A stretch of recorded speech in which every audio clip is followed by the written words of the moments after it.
It's a day of celebration in Major League Baseball as we remember the anniversary of Jackie Robinson breaking baseball's color barrier.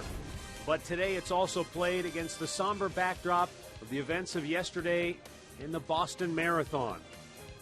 And we welcome you into Cleveland Indians baseball here at Progressive Field. Matt Underwood with Rick Manning. So many storylines to talk about. We'll get to all of them during the telecast tonight. But as we start this game tonight, Rick, focusing on baseball, what's going through the minds of Terry Francona and John Farrell as they lock horns here tonight? Well, it has to be a special night for Terry Francona, an organization that he won 2 World Series with. First time he's had an opportunity to go back and play against that organization. It should be something very special. I know he's trying to downplay it a little bit on his end, but hopefully they can come out and play well for Terry for his behalf. And John Farrell, who spent many years with the Cleveland Indians organization, I'm sure he's got some emotions flowing as well.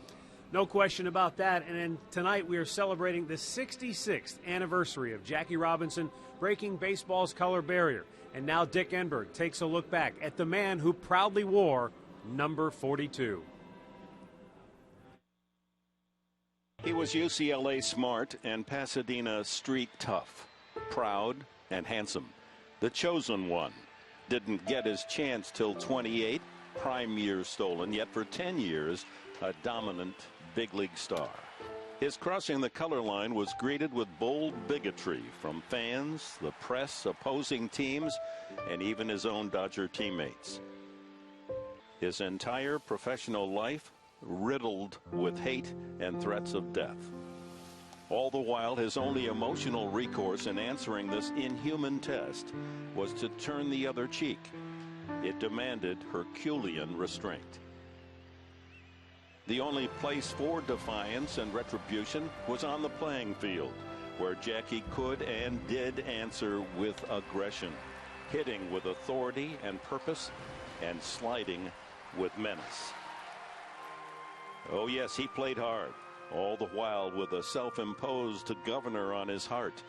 To verbally retaliate would undermine his cause. And he won. As sure as he stole home, Jackie stole prejudice from millions. His all-star excellence inspiring equality on and off the field. Sadly, he died young, only 53. No wonder. He lived with the enormous weight of fighting for every man's equal rights. Every man's.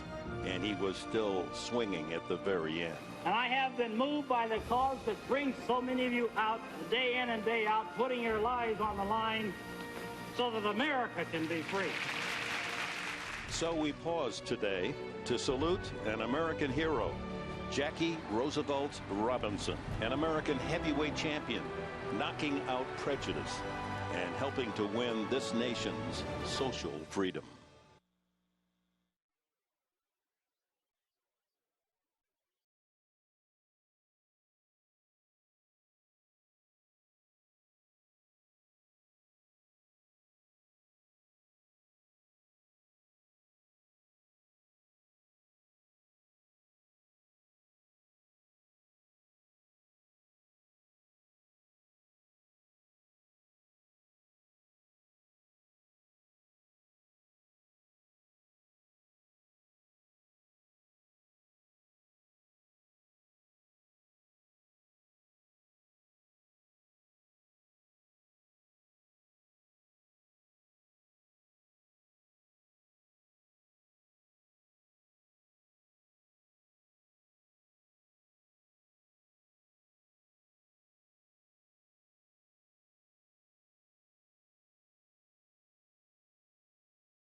In downtown Cleveland, our temperature at game time will be right about 50 degrees.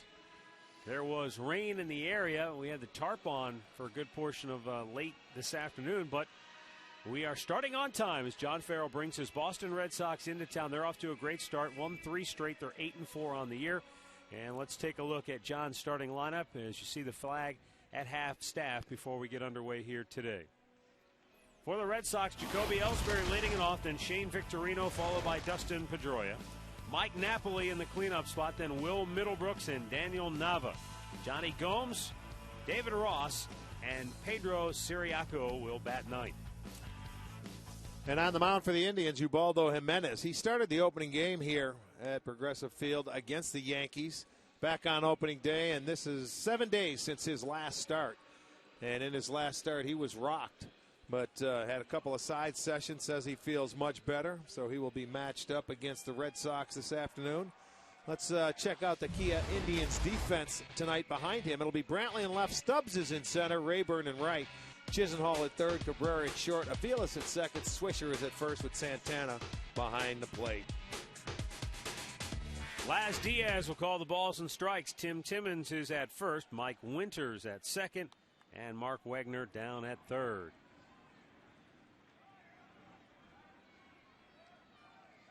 Ready to go, Jacoby Ellsbury standing in. And Ubaldo Jimenez, first pitch up high for ball one.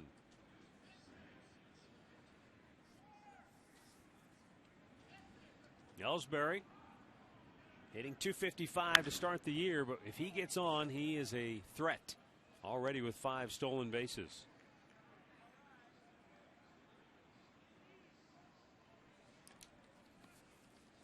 For Ubaldo Jimenez, the key for him is to simply throw strikes.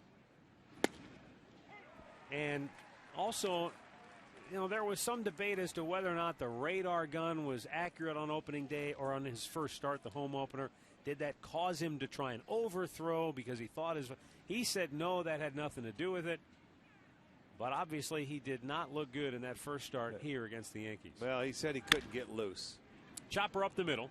Cabrera on the move, has to get rid of it in a hurry. He does to retire Ellsbury, out number 1. Well, let's take a look at our keys to the game, Rick. And Ubaldo Jimenez velocity certainly is an issue, whether real or imagined. And the Indians would love to get Asdrubal Cabrera going offensively. Yeah, and getting back to the velocity, it's just a matter of locating his fastball like it is every game for him. You know, he went with so many off-speed pitches in that game against the Yankees. He gave up a couple of home runs. Remember, Hafner hit the first one out, gave him 3-run first inning, but it was change-ups, a lot of sliders, you know, and rarely do you see him throw that many off-speed pitches. Fastball up and in to Shane Victorino, who spurned the Indians' overtures in the offseason. They went after Victorino during baseball's winter meetings, but Victorino chose to sign with Boston. Pitch up and away, and it's 2-0. Well, in a way, it's turned out to be better for the Indians because they went out and they signed Swisher. And after Swisher, they get a Michael Bourne to go out and play center field. 3 balls, no strikes.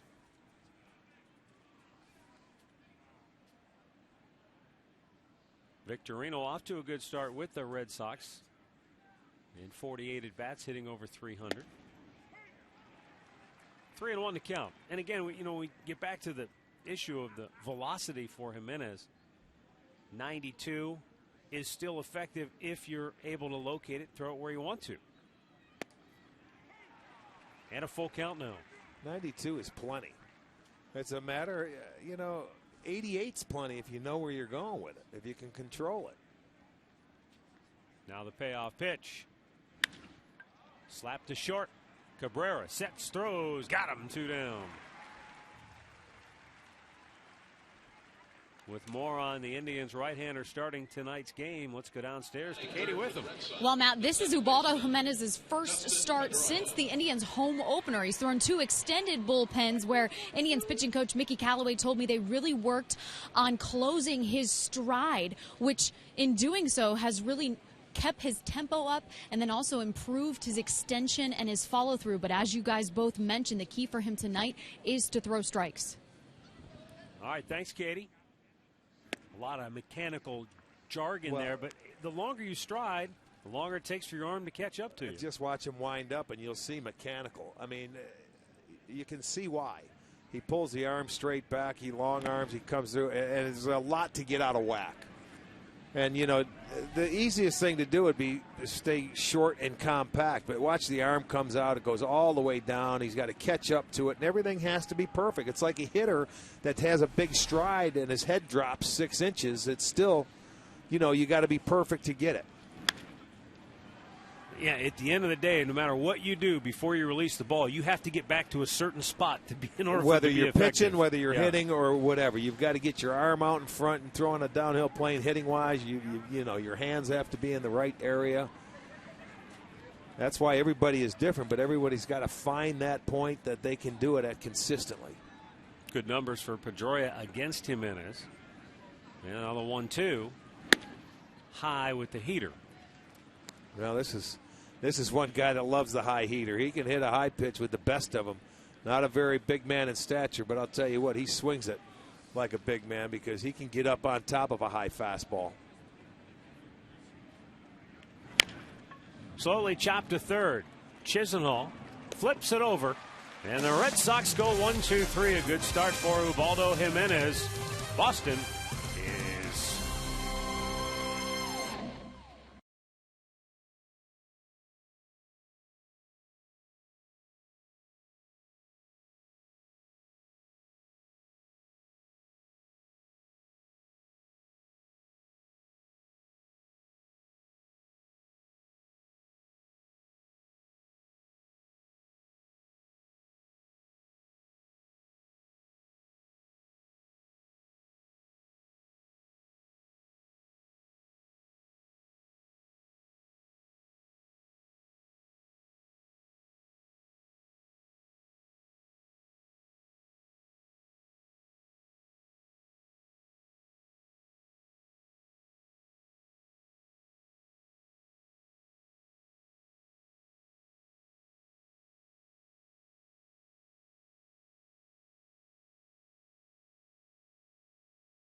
is coming to bat against left-hander Felix Doubront of Boston. And Terry Francona starting lineup presented by Progressive, making it easy to bundle your home and car insurance. Drew Stubbs, Asdrubal Cabrera, and Carlos Santana up to the 3-hole tonight. Nick Swisher, Mark Reynolds, Michael Brantley in the middle, and Mark Aviles, Lonnie Chisenhall, and Ryan Rayburn. 25-year-old Felix Doubront on the mound, and he is their youngest pitcher for the second straight year as he breaks camp. Last year, it's his second start of the year. His second start got rained out, and they just skipped him in the rotation. Last year in his career, 5-1 in 8 career starts against Central Division clubs. He's 1-1 against the Indians. Let's set that Red Sox defense. They have made only 2 errors all year long. They've been very good defensively. Nava, Ellsbury, Victorino in the outfield. Middlebrook, Siriaco, Pedroia, Napoli on the infield with Ross behind the plate.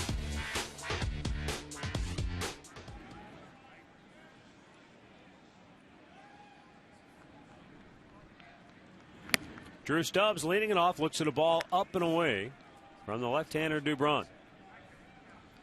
Stubbs into that leadoff spot with Michael Bourne sideline. Pitch outside. Doubront with a fastball, slider, good changeup that I recall. As I mentioned, he was 1-1 against the Indians last year. But he can strike you out. Good strikeout pitcher. As the Red Sox, as a team, they lead all of baseball in strikeouts.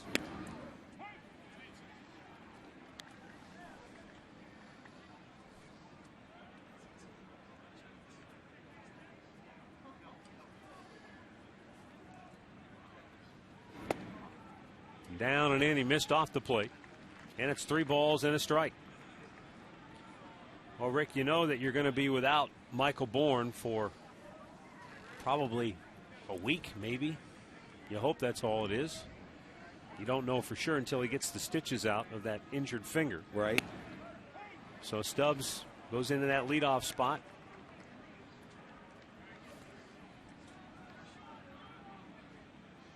There is Michael Bourne, who was in the clubhouse before the ball game talking with his teammates today. He's got the heavily bandaged right index finger. Stubbs pops it in the air. Shallow right. In comes Victorino. And that's out number 1. Our injury report brought to you by Elk & Elk. Serious lawyers for serious injuries. Call 1-800-ELK-OHIO.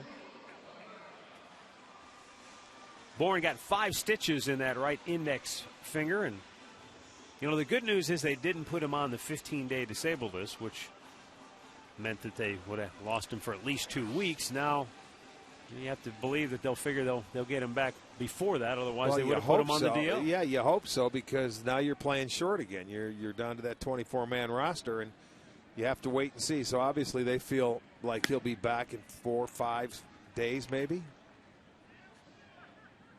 You know, and we can look at that play at first base where Thornton stepped on his hand all you want. That's one of the few times I will agree where a guy can go in head first, because if he stayed on his feet, he would have ended up colliding with him anyway. And that might have been worse. So it was just unfortunate how it happened.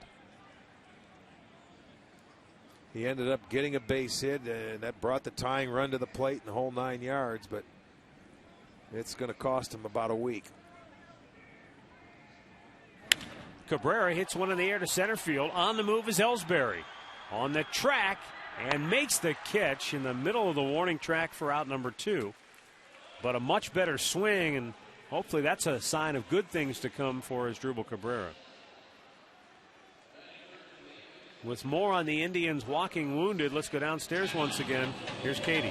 Well, Matt, I spoke with Michael Bourne today. He has 5 stitches in that right index finger. He told me he's going to be out at least 10 days before they can get those stitches out and get him back on the field. As far as Jason Kipnis goes, I also had a chance to catch up with him. It's his left elbow that he's feeling a lot of soreness in. He feels it the most when he's hitting and during extensions when he's on the field. They have him considered day-to-day right now. All right, thanks for the update, Katie. Carlos Santana taking a strike over the outside corner.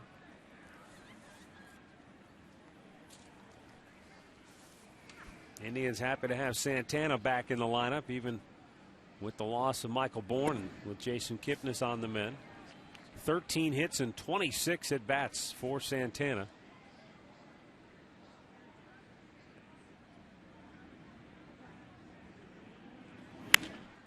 And he rips that one foul out of play. 1 ball and 2 strikes.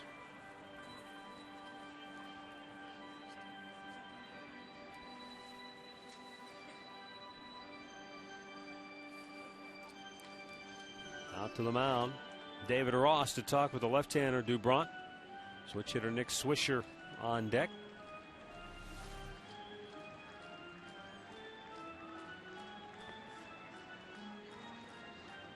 Look at that. Something looked like it affected it? him, whether it was a bug or something. It did look like flew maybe into a bug his face flew in or his an eye. Yeah.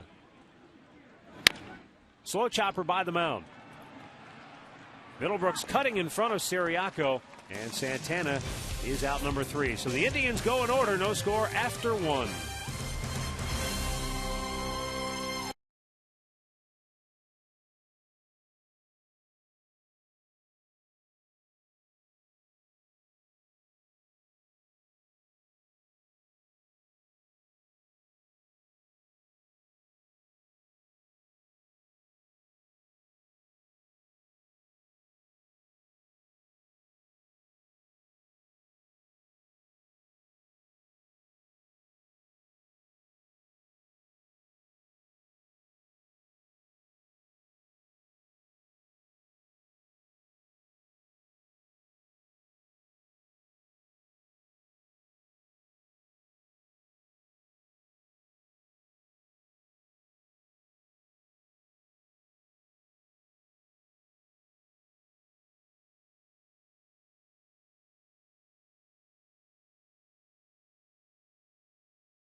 McDonald's new Premium McWrap. Fresh vegetables, tasty sauces, and juicy chicken in a warm tortilla. Try one today. And by Kia.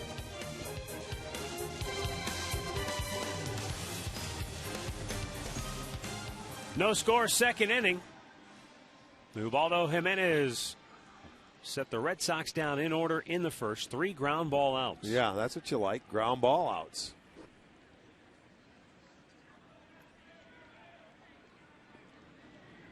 Mike Napoli, big offseason sign for Boston. Though it seemed like it was not going to happen for the longest time. I was going to say, boy, there was a hold on that sign for quite some time, I guess, with the hip problem from Mike Napoli.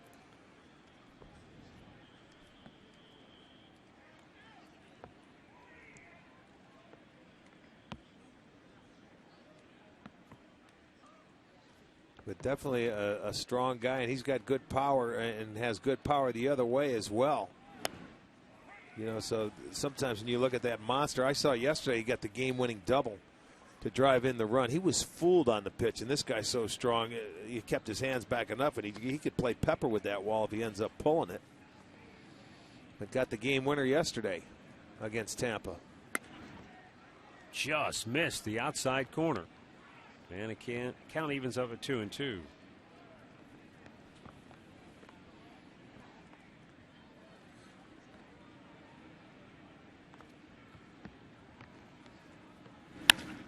That's hit in the gap, right center field. Stubbs over to try and cut it off. He'll get to it before it gets to the warning trap. But Napoli rolls into second base easily with a leadoff double. Well, it looked like a changeup to me, and Napoli, he has very good pop the other way. Look at, he just shoots that ball that way. That ball had movement going down and kept his hands back enough, put a good swing on the ball. So Napoli starts it off his 5th double of the year, first hit of the ball game.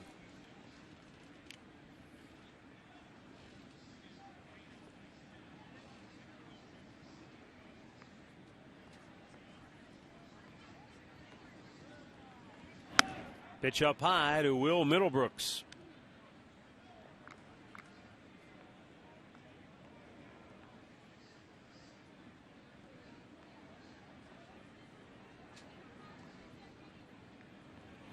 Middlebrooks had 3 home runs in that game against Toronto earlier this season, and if I remember right, he just missed hitting a 4th home run in that game too. I think he took it to the warning track. Yes, that is correct. His last at bat, he flew out to the track. Swung on and missed. Good change of pace by Jimenez. In a fastball count, Middlebrooks out in front of it. I think he also had a double in that game as well.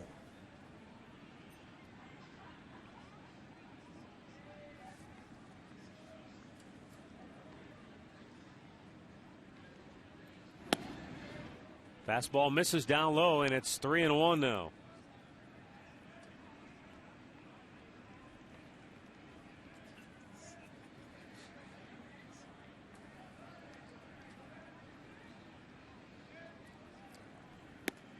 Yes, he did. Couldn't hold up.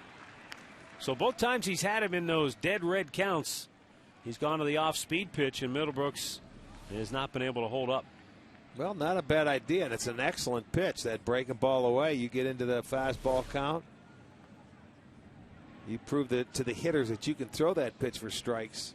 That'll help you through second and third time through the lineup. Up and away, it's ball 4. The first 2 Red Sox have reached here in the second. Well, Terry Francona, certainly mixed emotions here today as he has his new Indians ball club on one side and the club he managed to 2 World Series on the other. I had mostly 8 really good years.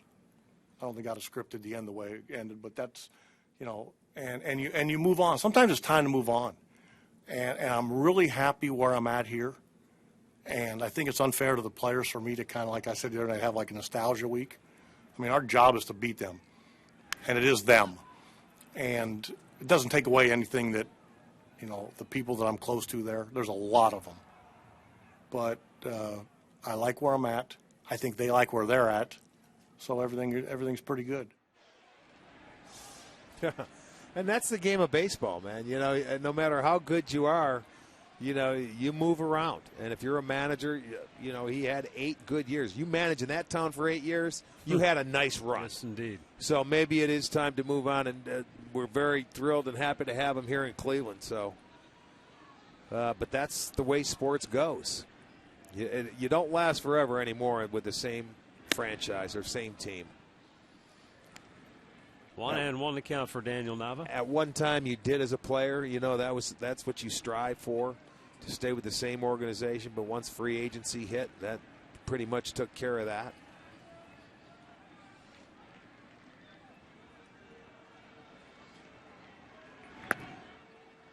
And that's outside.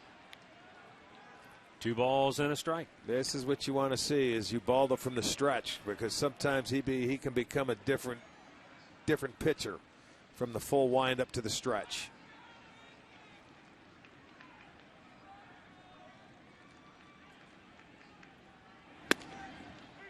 Letter high strike.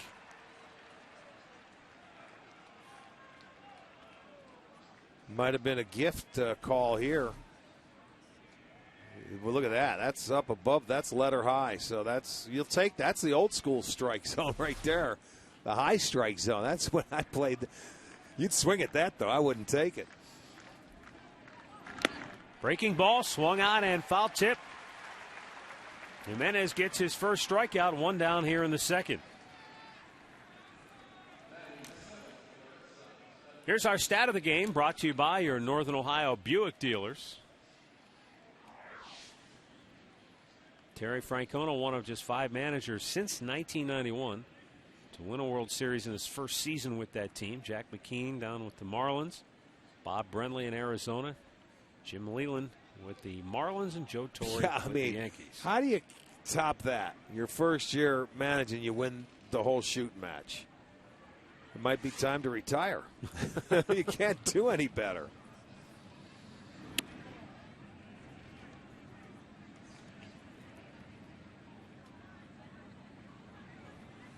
Here's Johnny Gomes. Gomes we've seen over the years with the Tampa Bay Rays, with the Cincinnati Reds.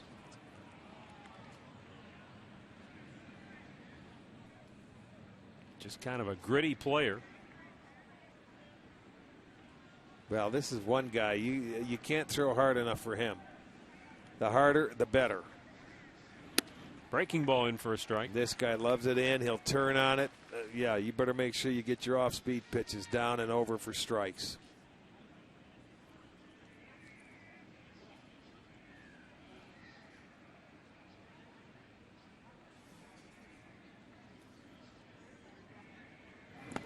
Good block that time by Carlos Santana on a ball in the dirt.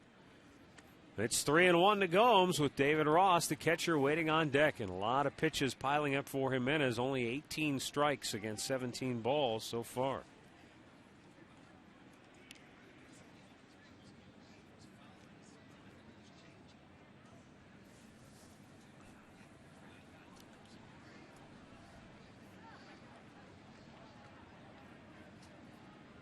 Three-one pitch, and he walked him. Second walk of the inning, and the bases are loaded with only 1 out.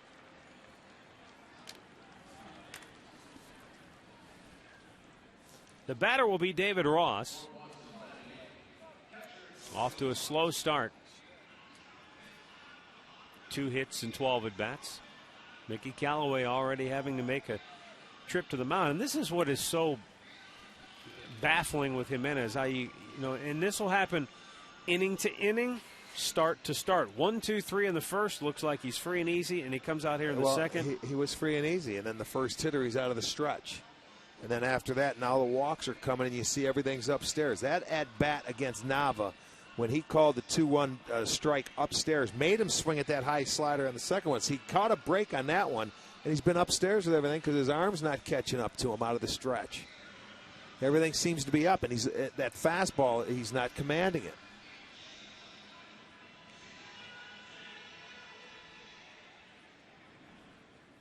Well, he's in the soup here. with the bases loaded and only one out.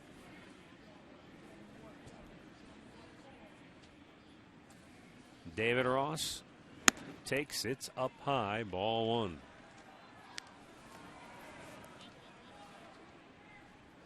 I'd almost like to see him go out of the full stretch here instead of the Well, wind-up. yeah. You know, just look the guy back, and I mean, he's been throwing. He had the ground ball working out of the full wind-up, and that's what he needs right here is a ground ball, and he's upstairs with everything. There's a good breaking ball.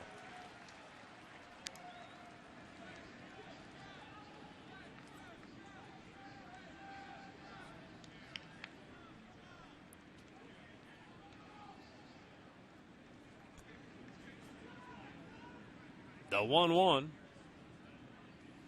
Fastball and a good one, right down the middle, but fouled back, and it's 1-2.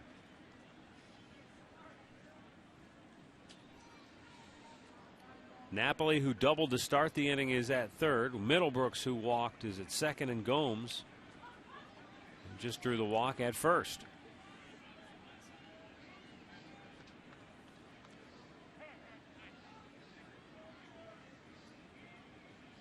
Already the 40th pitch tonight for Jimenez.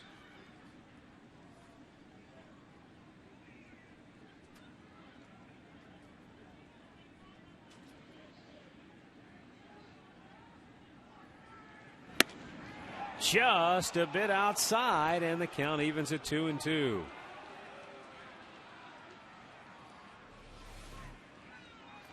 Well, there you'll see Santana sitting up there. It's off the dish. He's sitting on the outside edge. He wants him to miss with it to see if he'll get him to chase. Curveball, and I don't know what was wrong with that. That looked pretty good. Well, that one had the plate. Now this one has the plate. It's a breaking ball. Now you see he called the pitch up against Nava. That ball is up and he doesn't get the call. The 3-2, and it's ball four. The Red Sox lead it 1-0. 3 walks in the inning for Jimenez.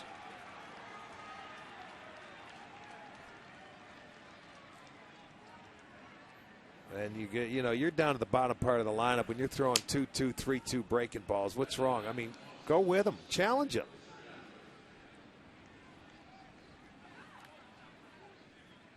Third walk in the inning.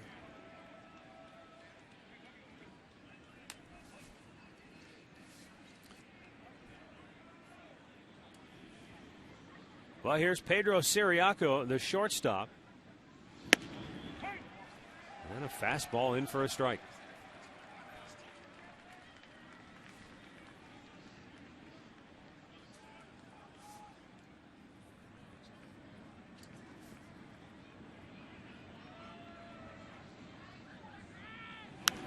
Fouled right back. A high heater, and it's 0-2.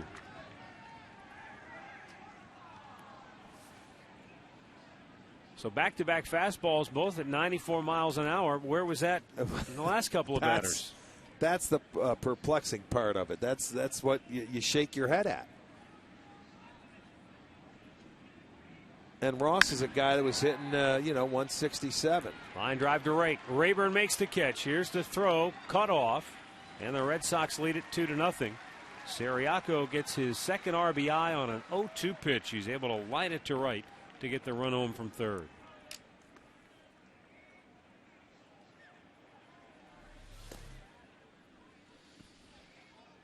Well, there you go. Fastball away, and Siriaco, he's in protect mode. He's a free swinger. He's going to put the bat on the ball somehow, some way. That was off the plate, but gets a nub of it to get the sacrifice fly and drive in the run.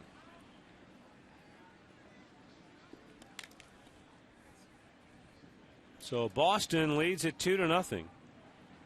And with 2 down, runners at first and second for Jacoby Ellsbury.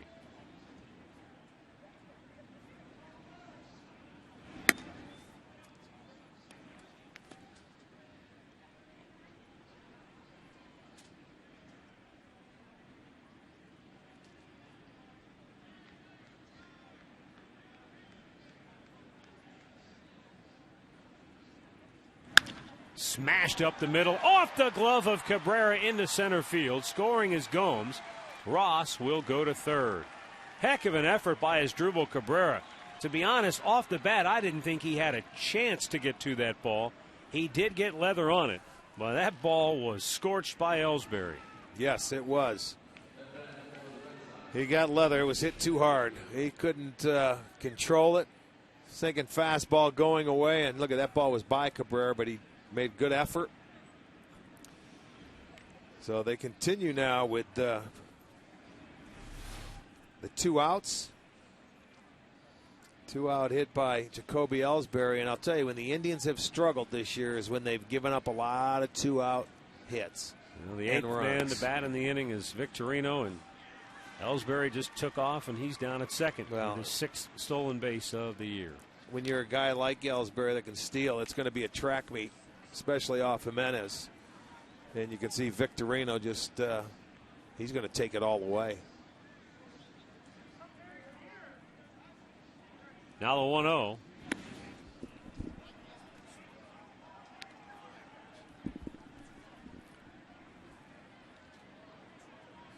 You know, over the weekend, we saw the Indian starters just pound the strike zone. And over that weekend series, the starters only had 2 walks against the White Sox. You come in here and you get 3 walks in the second inning by Jimenez. 35 pitches in this inning as well. So that's a huge difference from what we saw the last 3 games. And there's some scrambling out in that bullpen. In the dirt, Santana with a block, and it's 3-1.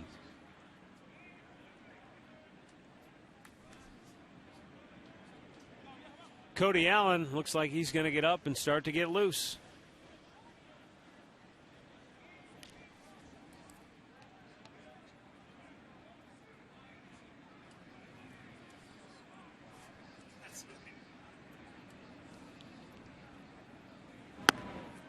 And another walk. Boy, oh boy. Bases loaded again, and the 9th man to bat in the inning is Dustin Pedroia. Well, he hasn't started to really throw a pitch from 60 feet out there, so it's going to be a while, and you've already had the pitching coach go out to see him once.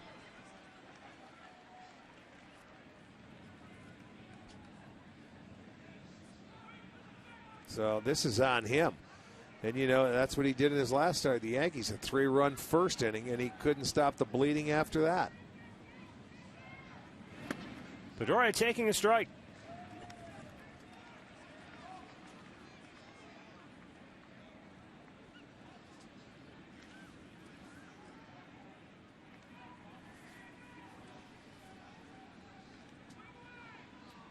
The 0-1, and a strike call.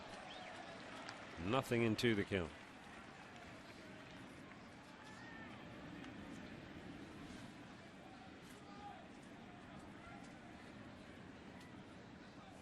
Four walks in the inning for Jimenez. Red Sox have him loaded with 2 down. Pedroia down on the count, 0-2. And another good block by Santana.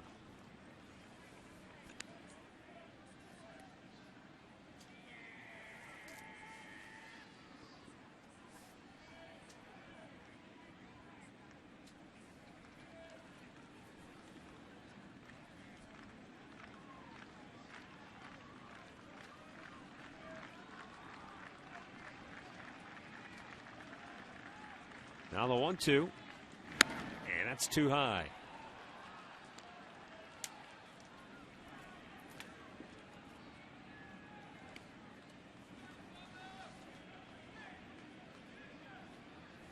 Defenders don't know what to do out there. Well, it's no fun. You know, you're out there and deep into the counts.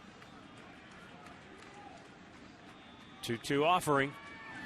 Fouled back out of play.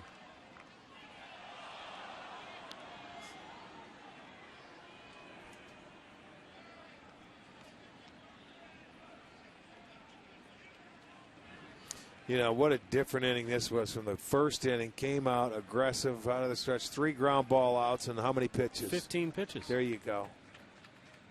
15 pitches. And it's like a different guy came out to the rubber now, and it's back to a 3-2 count. From 0-2 to 3-2. And this might be it for Francona right here if Jimenez doesn't get Pedroia. And he's still out of the stretch. The runners will be off with this 3-2 pitch. Oh, my. Ball 4. Another walk. That's the 5th walk in the inning. The second with the bases loaded. And it's 4-0 Boston. And Ubaldo Jimenez's night is over. Well, I guess the extra rest certainly did not help him. The side sessions, because it's unbelievable. Just a different guy in the second inning. Hard to believe. He lasts just an inning and 2/3 here tonight. 59 pitches. And the Cleveland Clinic call to the bullpen. Today's call to the bullpen goes to Cody Allen when we come back.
Nothing Boston here in the second inning. Yeah, a bad start for Jimenez. And again, you know, you're in the first game of a series and you're coming off an off day. The bullpen is fully rested. But this is a game that could certainly tax it, the first game of a 3-game series. So Cody Allen coming on for the 4th time. 3 walks, 3 strikeouts. Coming in here to just try and get him out of the inning. The Red Sox with 4 runs in the inning, but 5 walks by Jimenez. He threw 44 pitches in the inning. And he walked in 2 runners in this. And they only have 2 hits, and the leadoff double was by Napoli. Yeah, there have only been 3 balls put in play in the inning. Yeah. The sacrifice fly, the single, and the leadoff double. Well, here's Napoli, who had that leadoff double. And Cody Allen with a first pitch strike.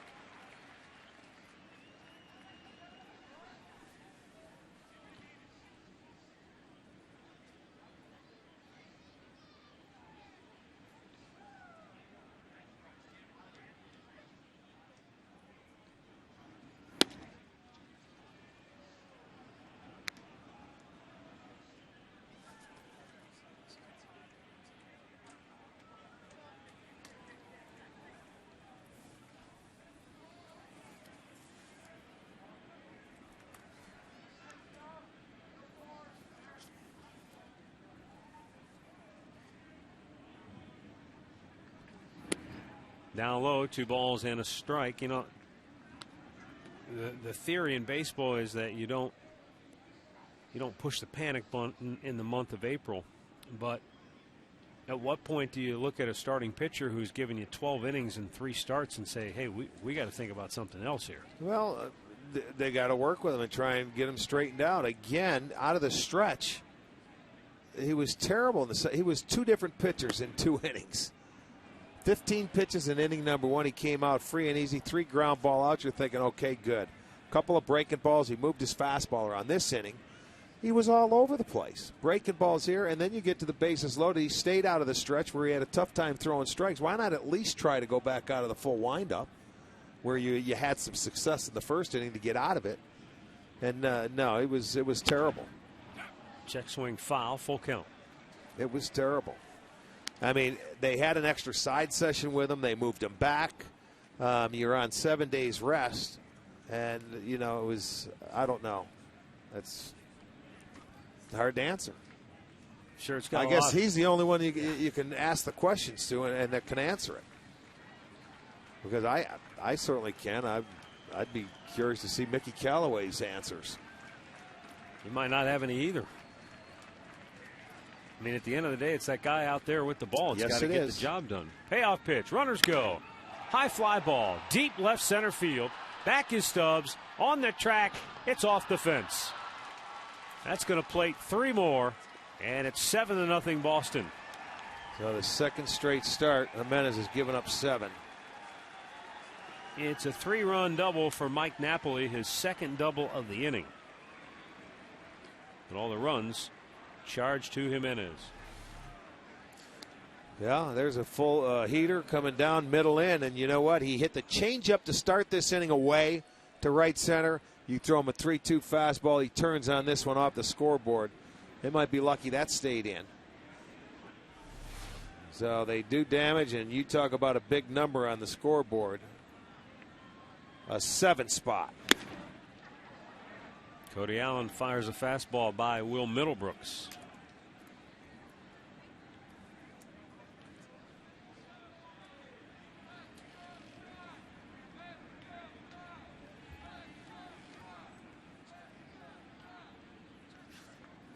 The 1-strike pitch nails the outside corner.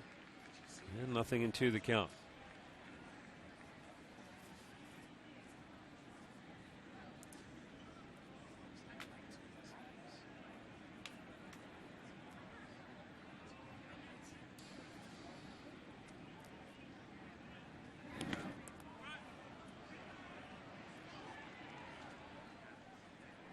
A ball and 2 strikes as Santana just threw his body in front of that ball. It was nothing more he could do. Well, this inning has sucked the life right out of the fans. It looks like, you look at the defense out there, it looks like it's taking it right out of the defense as well.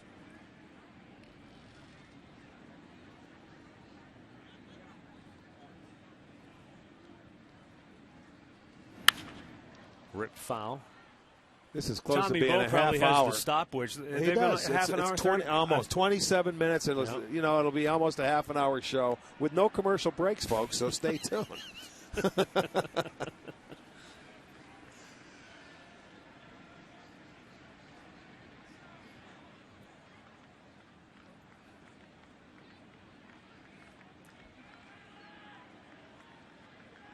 1-2. Checked, it was down low.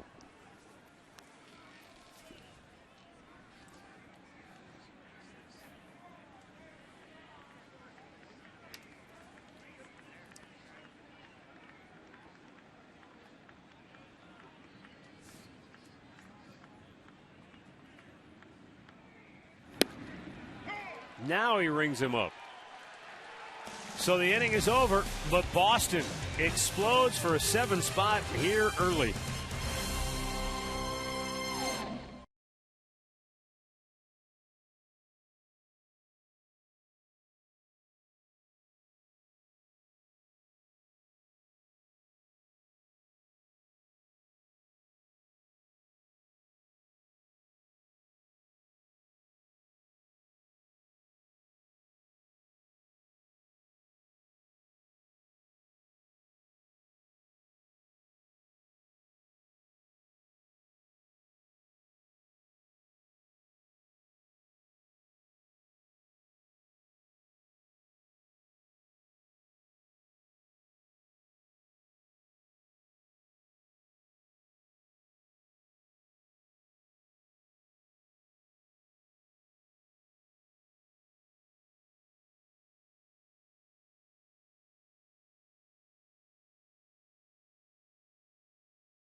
Well, Red Sox out to a 7-0 lead here. Going to the bottom of the second inning. And fans letting their feelings be known toward the folks in Boston, and our thoughts and prayers are with those absolutely, folks. with no question about it. Just an unbelievable tragedy there yesterday. I think it's shaken everyone. I talked to a friend of mine who lives there, and he said it's just very sad right now in the city of Boston. Yeah. The atmosphere is very down right now, but it's a tough city, and they will bounce back. There's no doubt about that.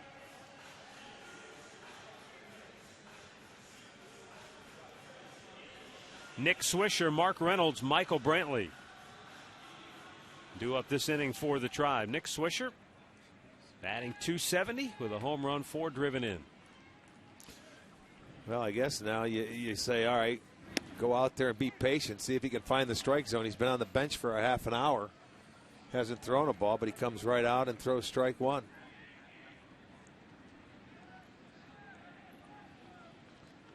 Sometimes a pitcher can be in there for, he came out in the first inning, and he had a nice, easy first inning. A couple of fly ball outs and a ground ball out.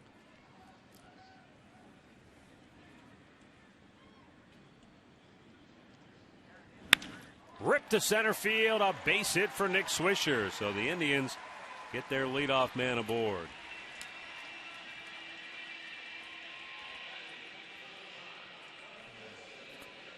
Well, we can only imagine how the Red Sox players feel about what took place yesterday just after their Patriots Day game ended against Tampa Bay. Here's John Lester, Red Sox pitcher.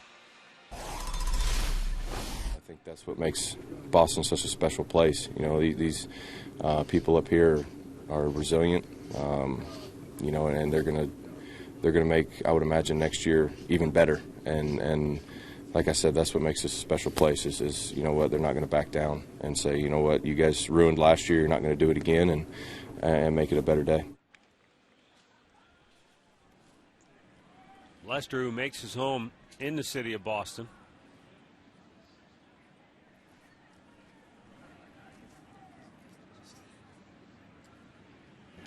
There's a little foul back.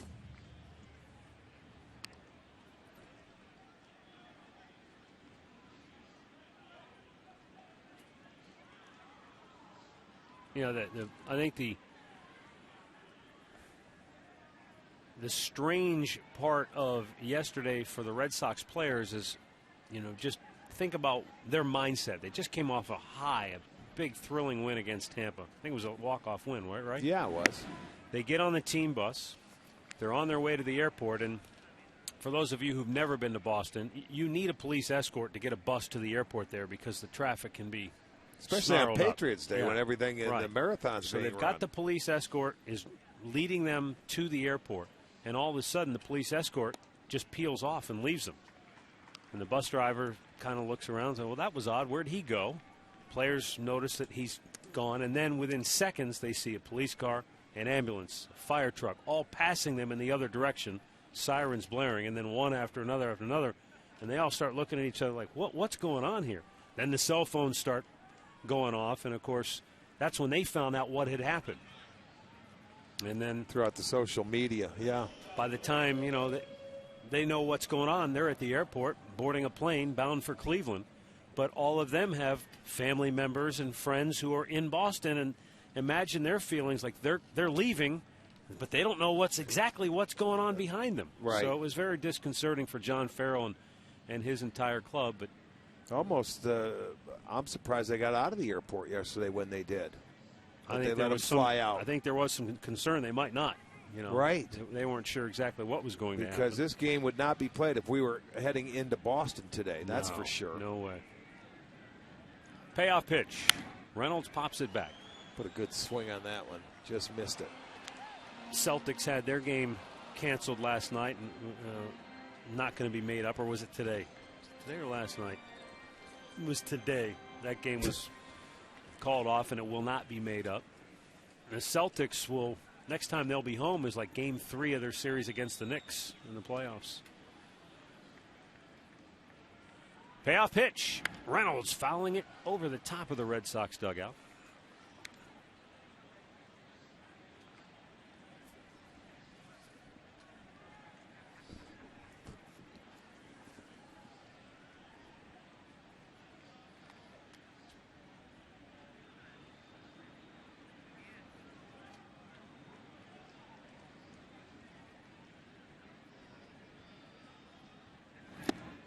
Swung on and missed, and Reynolds out number 1.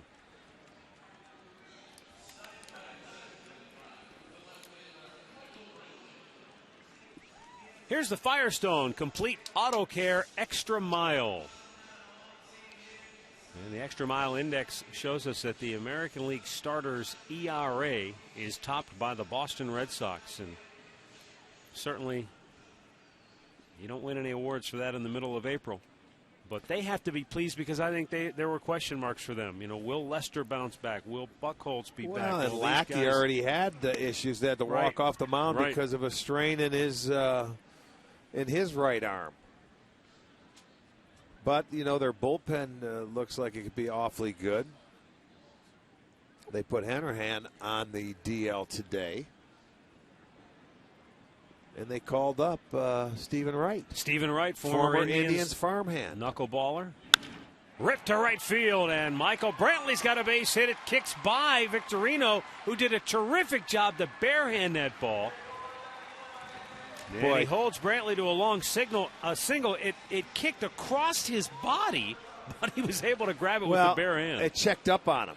And, you know, he's a former center fielder, but he goes over there to cut that ball off. I thought it was going to get by him. And watch, I don't know if the rainer had anything to do. It's like it hits and just checks right up, and he barehands it. Very athletic play. What it did, it held Michael to a single. Yeah. You know, if he has to catch it with his glove hand and maybe turn around and plant and throw, Michael's going to be on second base.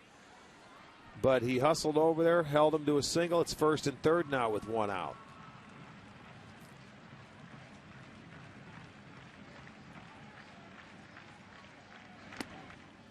Mike Aviles went to the front of the box to fake a bunt against his former teammates. Mike off to a great start, hitting .294.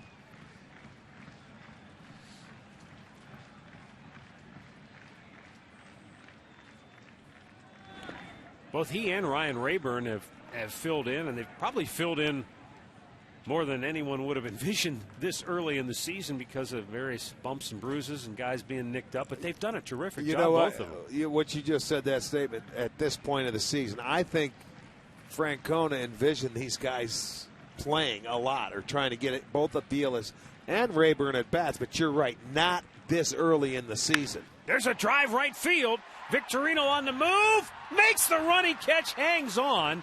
Tagging at third and scoring is Swisher, so the Indians get on the board. Mike Aviles with his 4th RBI on the season. He scorched that ball to the degree that where Victorino, once he caught it, he still had to look into his glove and make sure it was still in there. Well, unfortunately, he just saved at least 1 run for the Red Sox. He makes that running grab. He wasn't sure it stayed in the glove. It'll go as a sacrifice fly for Mike Aviles. But 2 plays in a row that Victorino did a nice job. I mean, he smoked that ball his right to right center field. But, well, the Tribe comes right back. They at least get 1 on the board. But a long way to go after you give up a big inning like 7.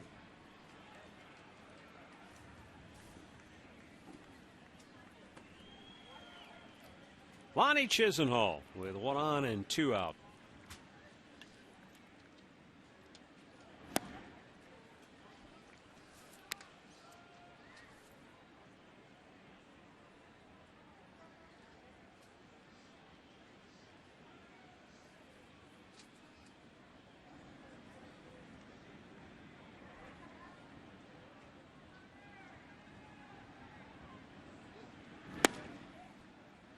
It's too low, and the count is 2-0.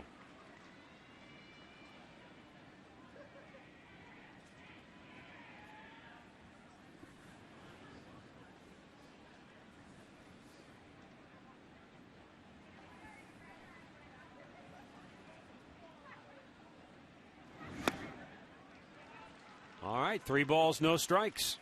If Chisenhall reaches, Ryan Rayburn, who we were just talking about a moment ago, will get a chance to hit here in the second inning. Well, the only 2 left-handers in the lineup tonight, Brantley and Chisenhall. Brantley got the base hit, and now he looks like he's having a tough time throwing those strikes to the left-handers. You know, you're facing so many right-handers, you get into that zone. Likes that little change-up away and fastballs. Now he's got to find it for the left-hander.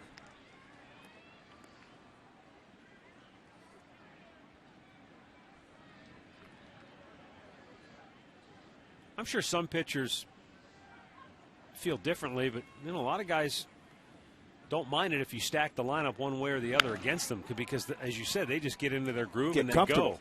But if you've got to constantly go back and forth, I think sometimes that's a better way to go when you're starting your lineup, when you're when you're loading your lineup against a lefty or a righty. Yeah, with the switch hitters that they have in the lineup, you got Cabrera, Santana, Swisher. That's all 2, 3, and 4. But, the only 2 true lefties, Brantley and Lonnie. So we'll see. He'll make the adjustment. Fouled away.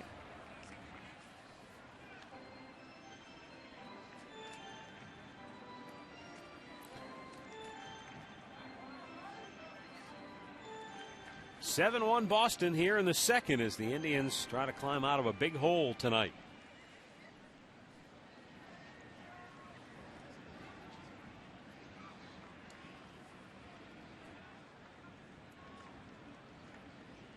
And the payoff pitch is foul tipped, and that's strike 3. So the Indians get on the board, but it's 7-1 Boston after 2.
Boston out to a 7-1 lead, third inning. Cody Allen came on to get the final out of the second. He'll be facing Daniel Nava, Johnny Gomes, and David Ross here in the third. Pitch up high for ball 1.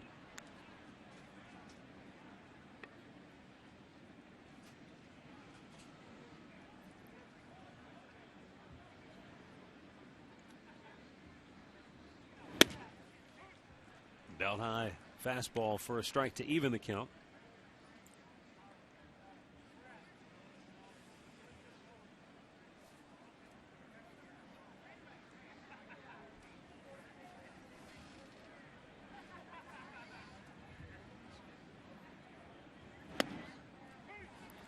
And he comes right back.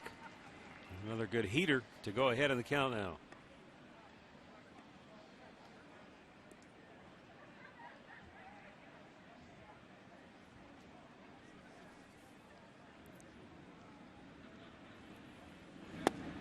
Check the swing. No, he went too far. Good breaking ball there by Cody. Allen with back-to-back strikeouts in the ball game. We go back to the studios for an in-game update with Al. Hey, Matt. Hey, Rick. The Royals in Atlanta tonight to take on the Braves. 1-0 Atlanta here in the top of the third. Chris Getz leaves the yard for the first time since July of 2009. And his first homer as a Royal took him 830 at-bats. KC leads Atlanta 2-1 in the fourth. Matt? Now it's an interesting matchup for Kansas City, because those Atlanta Braves have been just smoking 9 hot. straight they've won. 11-1 on the year. I heard Ned Yost on the radio today saying, well, hey, let's go get him. Ned, he wouldn't back down from anybody. Well, Ned was with them when they were so good back in the 90s. He was the That's third base true. coach for Bobby Very true, Cox. yeah. So he knows. Let's go, boys. Let's go tomahawk them. We'll go get him.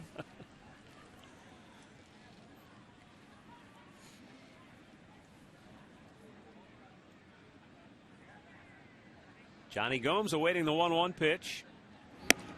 Everybody in the AL Central is about on par. Detroit, KC started the day 7-5. The Indians were 5-6. Minnesota was 5-7, and White Sox were 5-8. So everybody just kind of jumbled up together. Nobody's made a move of any sort yet. Well, I mean, that's hammered in the left center field. Stubbs cuts it off. Gomes has a 1-out single. you don't expect it until we start getting into division of play. You know what I mean? When you're talking about somebody making a move, we played the Sox, won 2 out of 3. That's good. You move on. We've been stuck in this National League East as a breaking ball by Gomes. Smoked into left center field for a single. 4th hit for the Red Sox.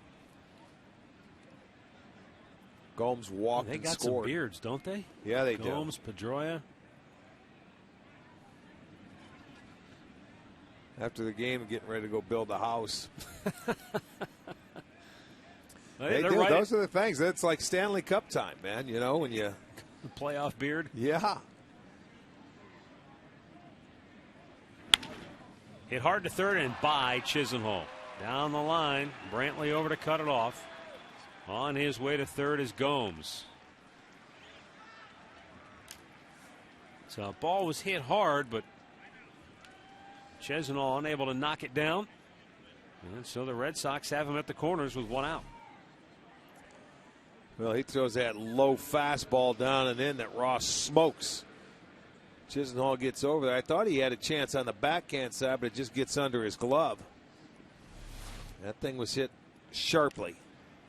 So they have him at the corners. The double play still alive, but here's a free swinger and a guy that he better hit it right at somebody if you want to turn it. Pedro Siriaco.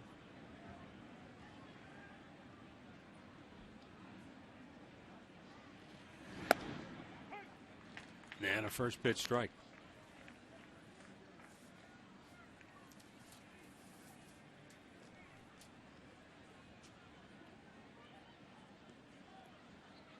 First of 7 meetings between the Indians and the Red Sox this year.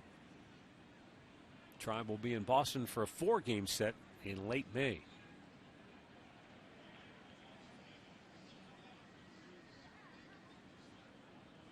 Swung on and missed.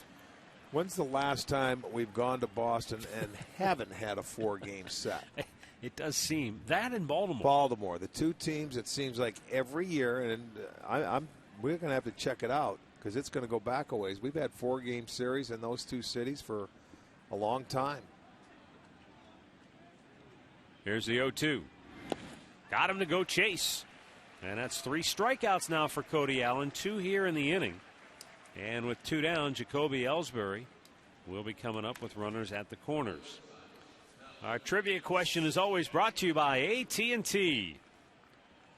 Bill McKechnie and Ed Rausch were 2 of 4 players enshrined in the Hall of Fame in 1962. Who are the other 2?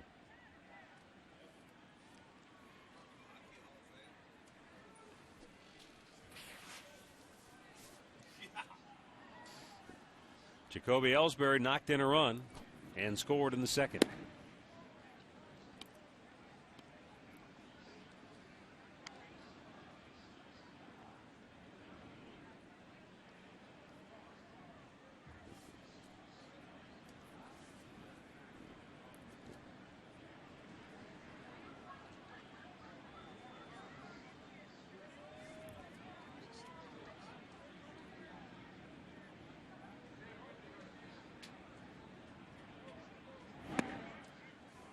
It's low. And Cody Allen falls behind. Ellsbury 2-0.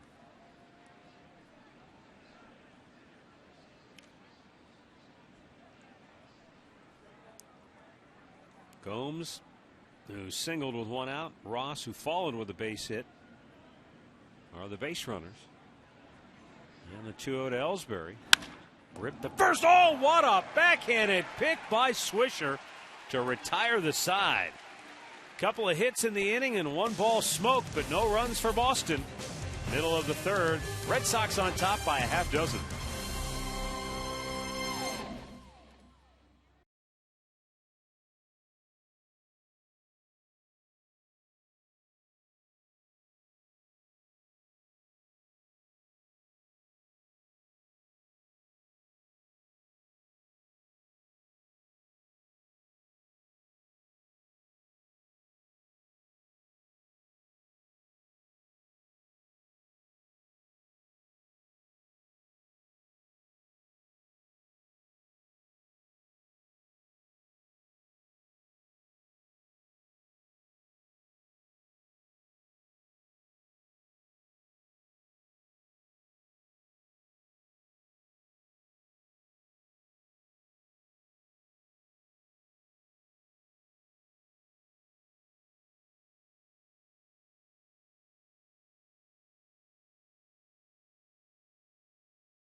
Just a reminder, as you enjoy a cold one, to look forward to Miller Time later in tonight's game, brought to you by Miller Lite.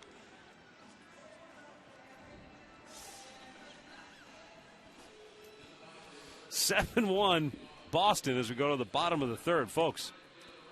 In between innings, Rick and I were trying to guess the answer to the trivia question on our statistician, the esteemed Tom Bushenik. Professor Bo was rapping us on their knuckles with his ruler for incorrect answers. Man. I'll be back. I got to go to the principal's office. We'll be sitting in the back of the room with dunce caps on. No kidding. We don't have time. We're just talking about it, Tommy. Relax. Here's Ryan Rayburn to lead off for the Tribe in the bottom of the third. And Felix Dubront with the first pitch strike.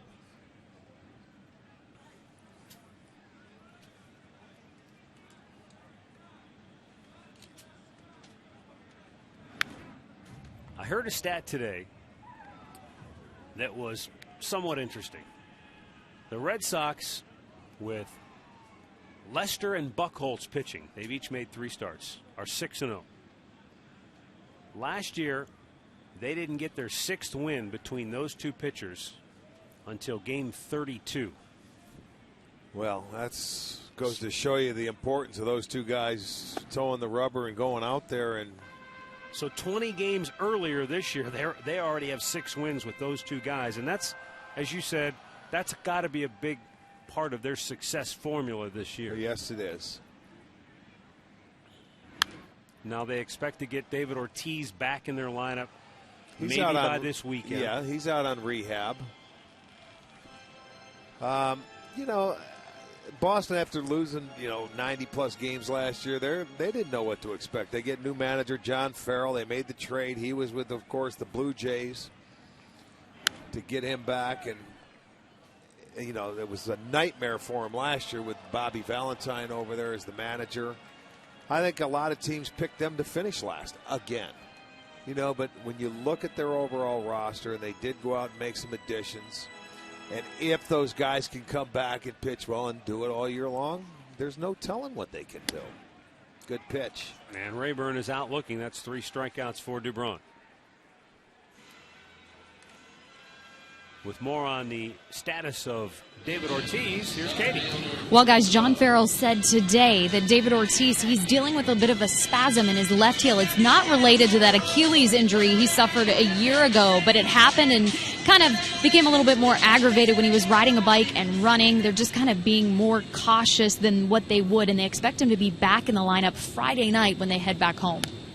Yeah, this is an odd road trip where they just come to Cleveland for 3 and then go right back to Boston. Isn't that something? Yeah. I mean, they're here and they're out of Boston for the tragedy that happened, and they go right back. That is sort of strange.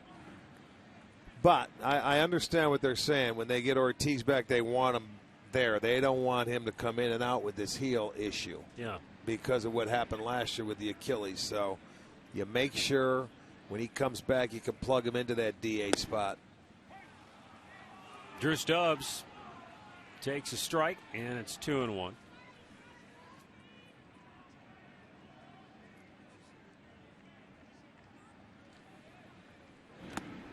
Down low. 3 balls and a strike.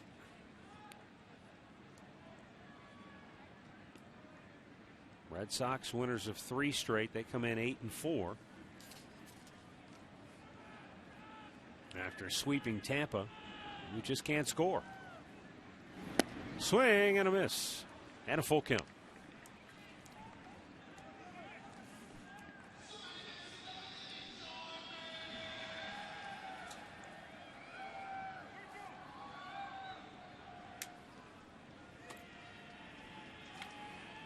Payoff pitch. And it's ball 4. That's the first walk issued by Dubron, and the Indians have a 1-out base runner now here in the 3rd. Well, MLB.com At Bat is the #1 source for live baseball everywhere you go. Available for iPhone, iPad, Android, and BlackBerry 10. At Bat delivers Indians baseball with live audio, pitch tracking, stats, news, highlights, and more. Text At Bat to 31826 or visit Indians.com for the details. Dubron in his last start did not walk a batter. That was the first time in 15 starts that he did not walk a batter. So tonight he just walks Drew Stubbs. There's Dribble Cabrera taking a strike.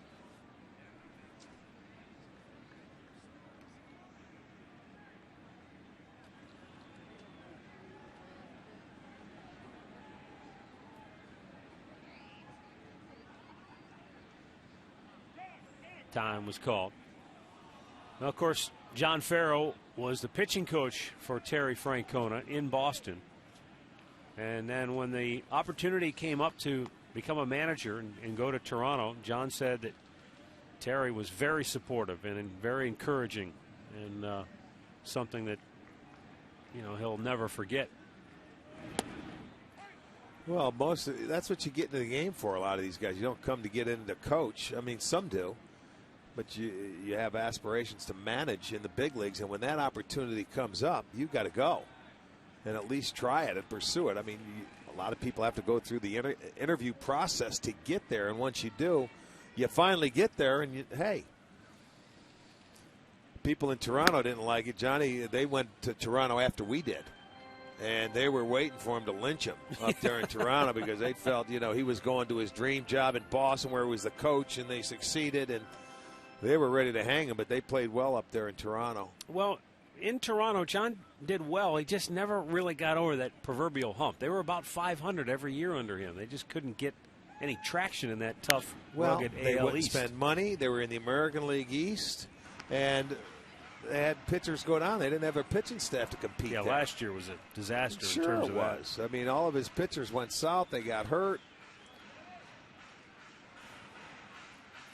But John said, hey, you know, when he was working here in the front office for the Indians, director of player development, and did a terrific job in that regard, he said the whole idea of getting into coaching was the chance to work with Terry Francona. Cabrera out looking, and he doesn't like the call by Laz Diaz. That's 4 strikeouts now. And Cabrera lets Diaz know what he thinks. as he heads back to the dugout. But Terry had worked in the Indians front office, so he'd spent a year working with John, so he got to know him then. And then when the opportunity came up to get into coaching and become a pitching coach for Francona, he jumped at that and opportunity. Succeeded at that. You know, and I really personally thought John was on the fast track to becoming a general manager for some team, if not here in Cleveland somewhere. But when you he look chose at his own path, and it's worked out well. And the people that have managed here, Bud Black started the same way. He was an assistant here. He's managing the San Diego Padres. Of course, Terry Francona. Charlie Manuel here now is in Philadelphia. And Ron Washington, he didn't play here long. It was at the tail end of his career, but he was here. And now those guys were all on the same team together, mind you. The guys you just rattled off, the 88 Indians. Charlie was a coach on that club, but think about Bud Black, John Farrell, Terry Francona, Ron Washington, all on the same. Brooke Jacoby was part of that team. He's now a big league hitting coach. And I think there's a couple other guys in those type of roles too. Pretty amazing from that one club. What was the line that John Farrell used as Santana fouls it back? He dropped this when we were in Nashville for the winter meetings. He said, "Who knew back then that on the fertile soil of the shores of Lake Erie, the seeds were planted for all these future managers?" Oh, is that?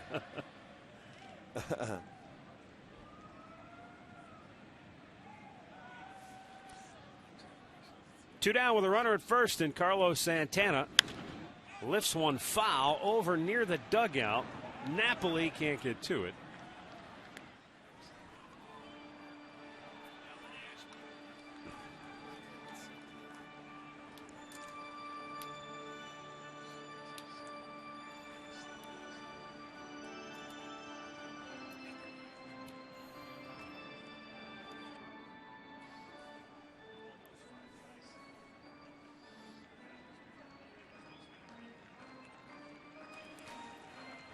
Two balls, two strikes, two down with a runner at first here in the bottom of the third. Carlos Santana trying to give the Indians some life offensively. They got on the board in the second.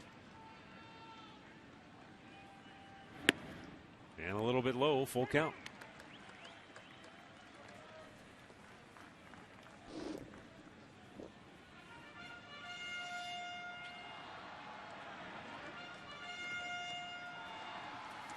This is already 5 full counts for Dubron.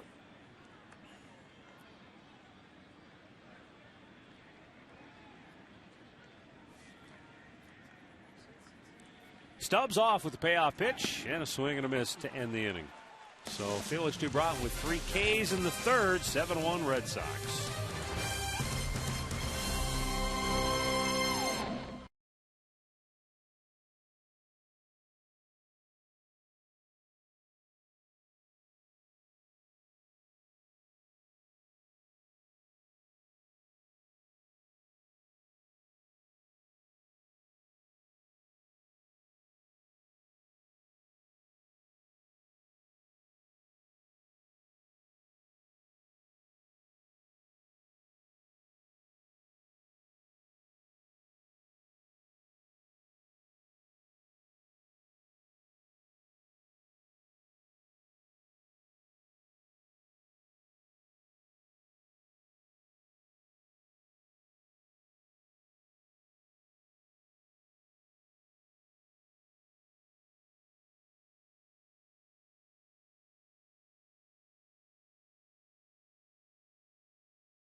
7-1 Boston as we go to the 4th inning.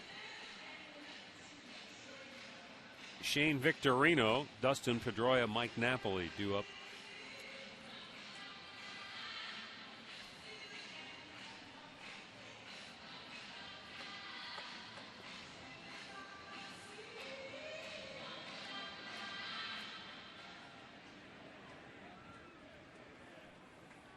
Victorino walked and scored back in the 2nd. He bounced out to short in the 1st.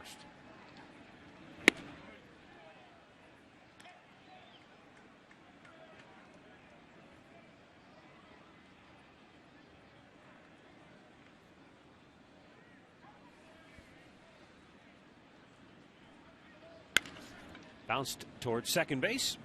Mike Aviles will throw him out, 1 down.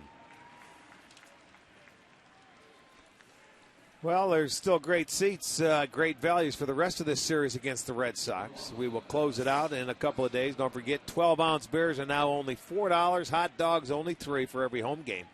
Buy early and save on your tickets at Indians.com.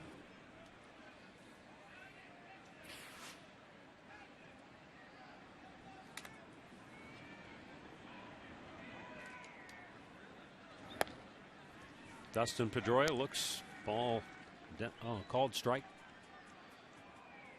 He walked with the bases loaded in the 2nd to force in a run.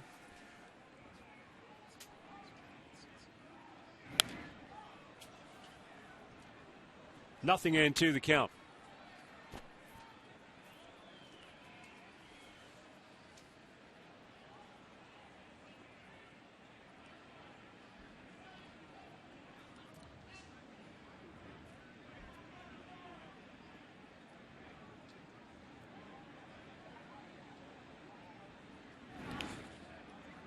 Not surprisingly, Pedroia and Terry Francona had a very good relationship when Pedroia played for Francona.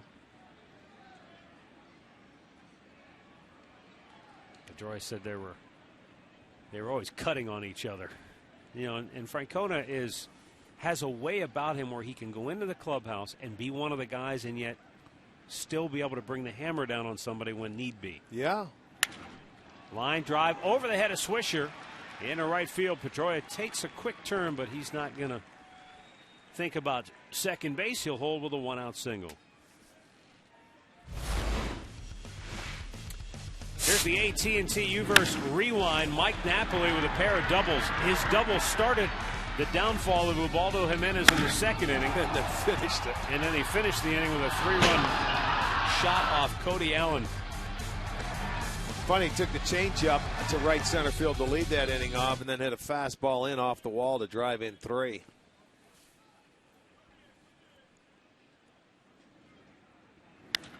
Sends this one sky high to right. And Drew Stubbs is there. 2 down.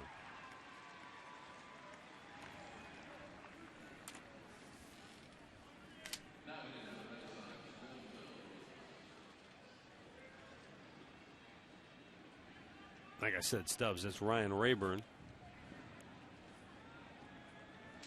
Everybody's wearing 42 on this Jackie Robinson tribute game.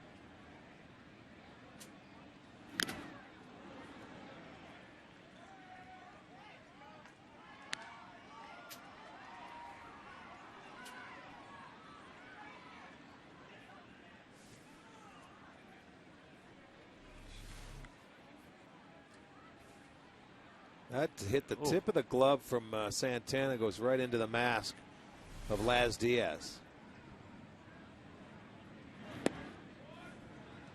1 ball, 1 strike.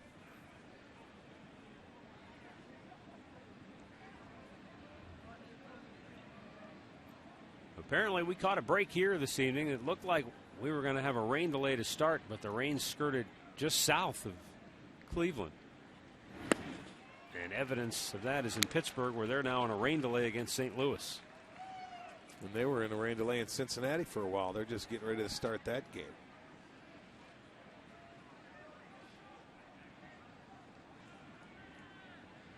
Two down, a runner at first. Will Middlebrooks awaiting the 1-2 from Cody Allen. Got him looking. Nice job by Cody Allen. So he has worked 2 1/3 scoreless, but the Tribe still down 6.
Now the Red Sox out to a 7-1 lead.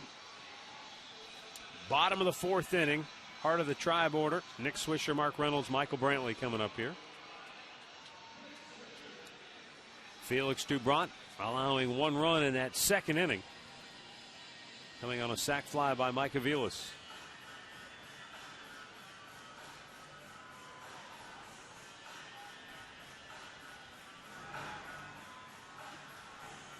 Well, the way Cody Allen has pitched out of the bullpen, you get the feeling that if the Indians could make a move here and put a dent into this deficit, they could still make a game out of this yet. Well, they could, but now you have to shut them down the rest of the way, not just Cody Allen, whoever else comes in. Very true. But, I mean, when you give up a 7-run inning early in a game, it's like it's over, especially when you're looking at one of the better pitching staffs in the league. Look, they can come back, but it's going to take everything going perfectly. Swisher flies to right for out number 1, and that brings up Mark Reynolds.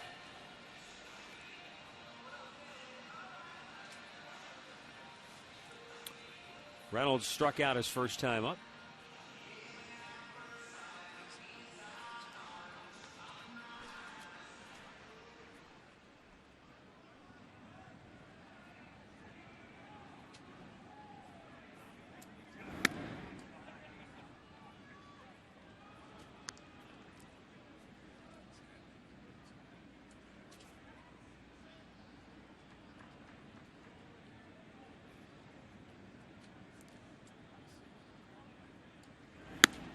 Up and away.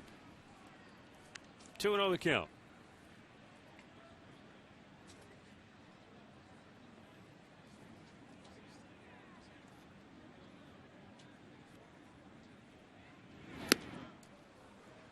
And now 2-1.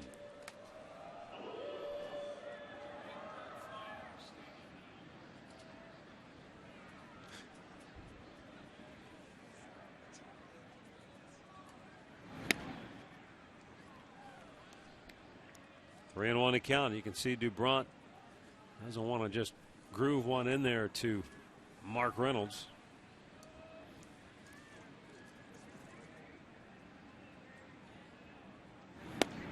Ball 4. Yeah, patience. Get your base runners. Second walk issued by Doubront.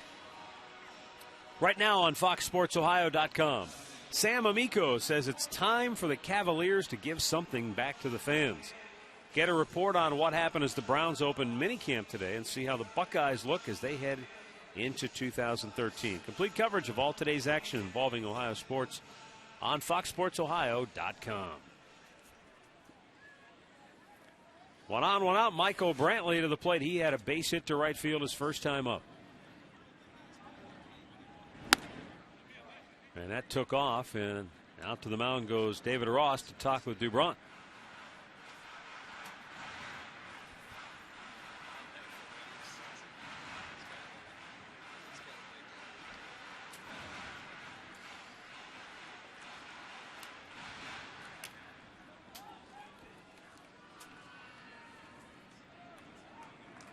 Brantley off to a good start. 10 hits and 36 at bats.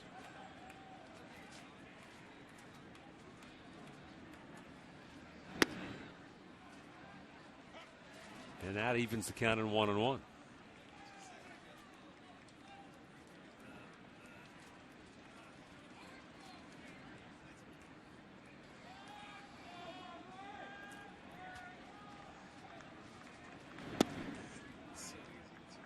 And now Brantley in a good spot ahead in the count. 2 balls and a strike with Mike Aviles waiting on deck.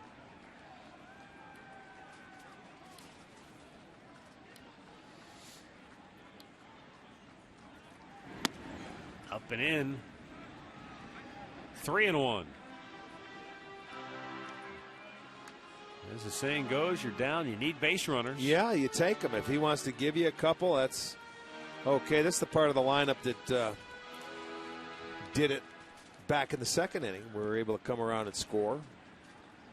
If not for a couple of decent plays by Victorino out in right field, might have had more than one.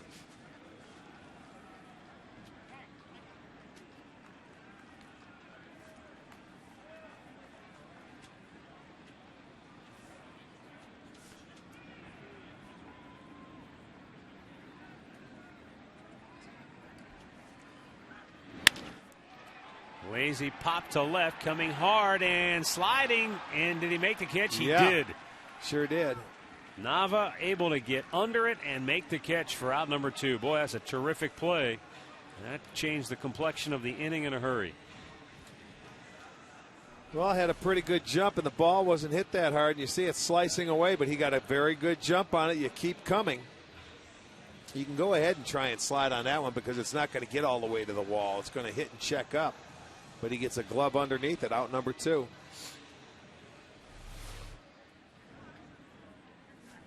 So that brings up Mike Aviles, who lined one deep to right. But Shane Victorino made a terrific running catch on that ball in the second inning. Aviles did drive in a run, got the sac fly.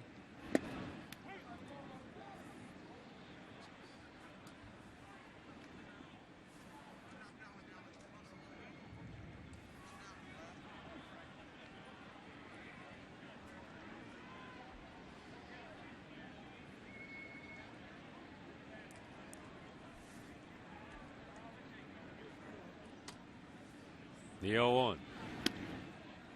Missed with the breaking ball.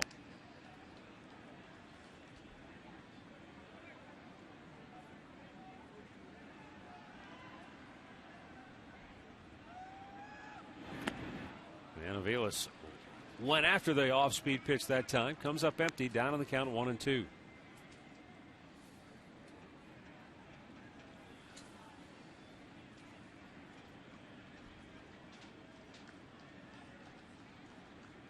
Reynolds, the runner at first, with 2 down.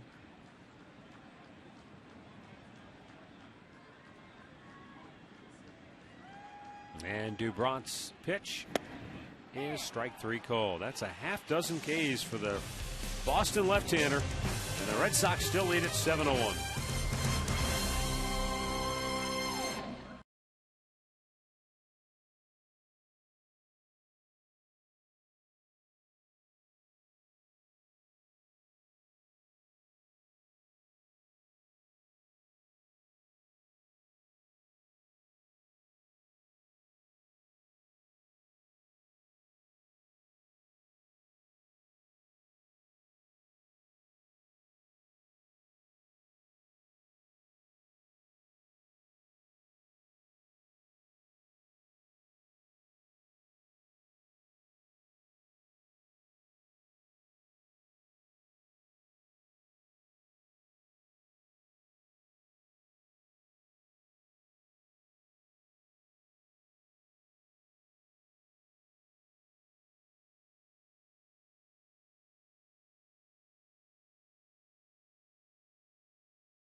the wireless receiver only from AT&T Uverse. Visit att.com/free your TV.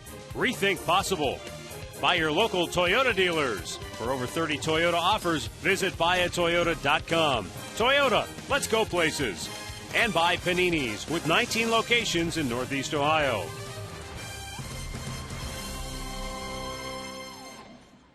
Fifth inning. Red Sox lead at 7-1. Daniel Nava to lead off. He has struck out twice in the ballgame. Nava was the only strikeout victim of Ubaldo Jimenez. And then Cody Allen struck him out in the third inning.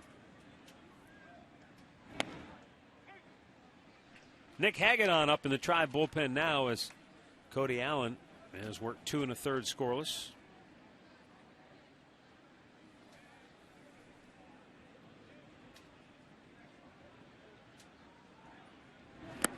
Swung on and missed. A nice tight breaking ball there, getting him to chase after it. There's Hagedorn.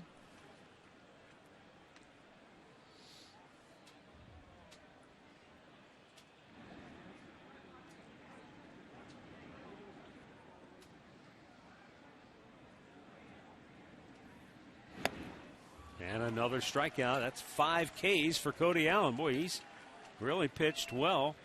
Coming on in a tough situation here to try and eat up some innings. Here's our great clip of the game from Sunday. Speaking of eating up innings, that's exactly what Brett Myers did. Went out and pitched well against the Chicago White Sox. Gave up just 2 runs in his 6 innings of work. Relax. You're at Great Clips. Yeah, came back and pitched very well in that ball game. Unfortunately, he ended up taking the loss, but I mean, for his own psyche, he has to be pleased with the way he threw the ball. Johnny Gomes looks at a ball down low. He has walked, singled, and scored a run.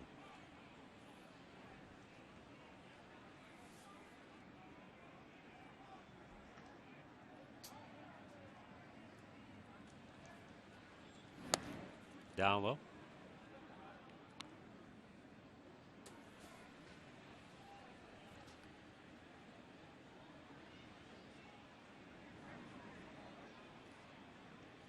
Not surprisingly, the key for Cody Allen, 44 pitches, 30 have been strikes.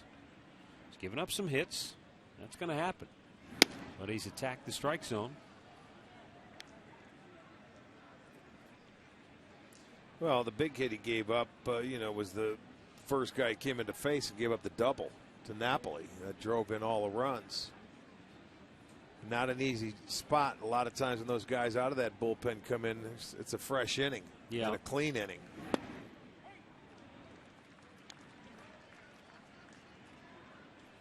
He has not walked a batter, as you saw in his stat line there. He is now 3-1 to Napoli. Or, excuse me, to Johnny Gomes.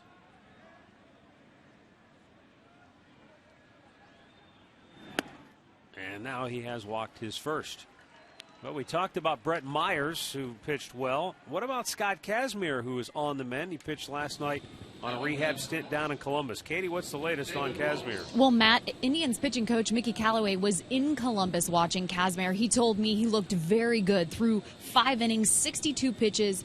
He was up around 91 to 94. He said it was actually the best that he's seen Kazmir pitch, including what we saw from him in the spring. He threw all of his pitches. They were all very sharp, and it led me to believe that he thinks we will see Kazmir start on the 20th when we're in Houston.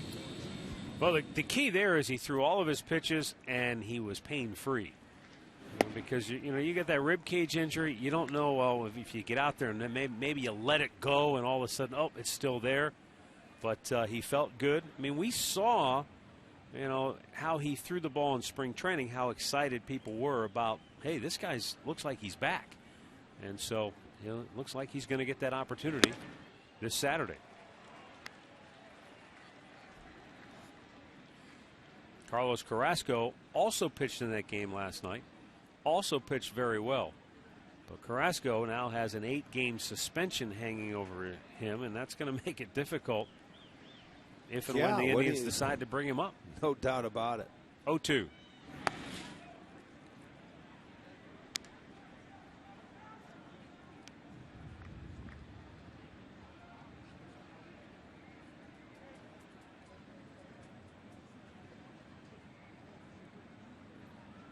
David Ross drove in a run with a bases loaded walk in the second and then smashed a single by Lonnie Chisenhall in the third.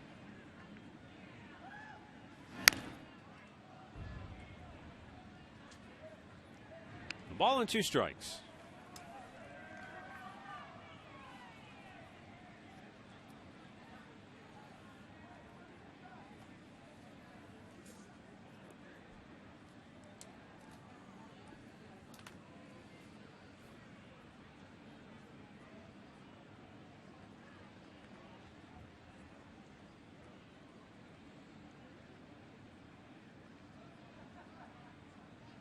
Now the 1-2.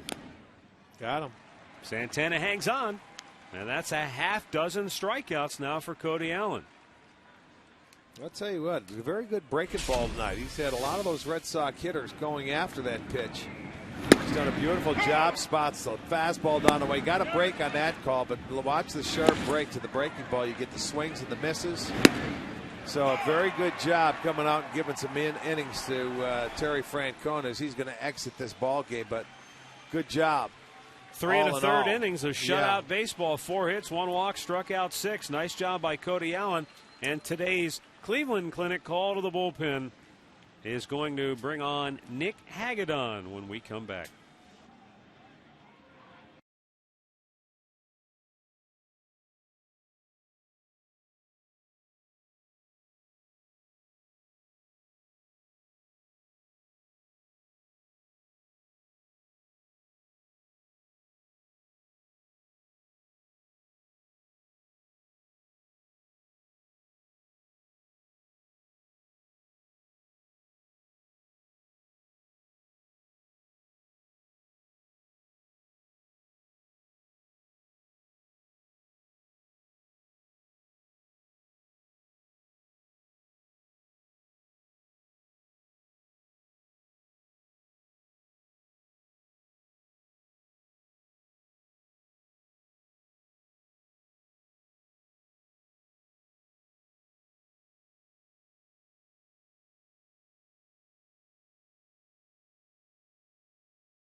(7-1) Boston.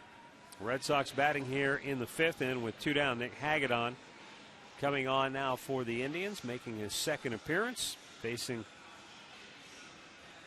his old organization, the Boston Red Sox.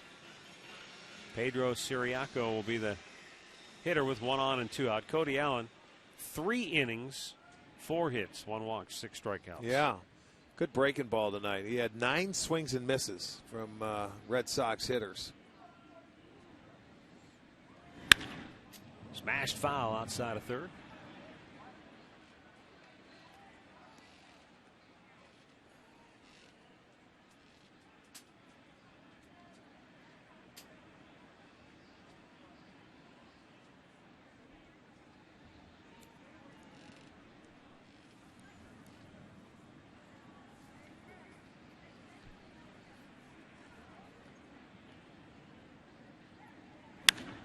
High pop, foul ground, maybe playable. Swisher just couldn't get to it. He was trying to climb up that railing. Yeah. But unable to get to it. 0-2 the count. Well, the key of it is to get over there, but I'm not so sure. Look at his leg got caught in there. Looked like he might have injured it trying to move down the line. Caught a cleat. That didn't feel good. Easy swish. It's only an out.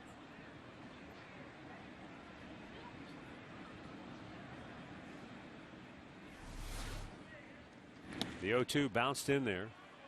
Santana lost it momentarily.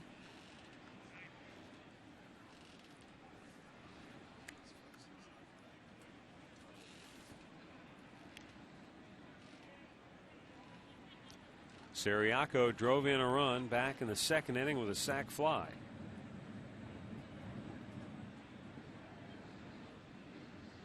That made it 2-0 at the time.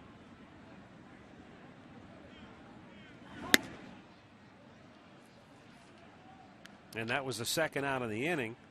And as bad as it was for Jimenez, still had a chance to get out of it with 2 outs then and at least keep it a ball game. But the base hit by Ellsbury, then back-to-back walks forcing in another run, and the 3-run double by Napoli after that. And it was 7-0 Boston.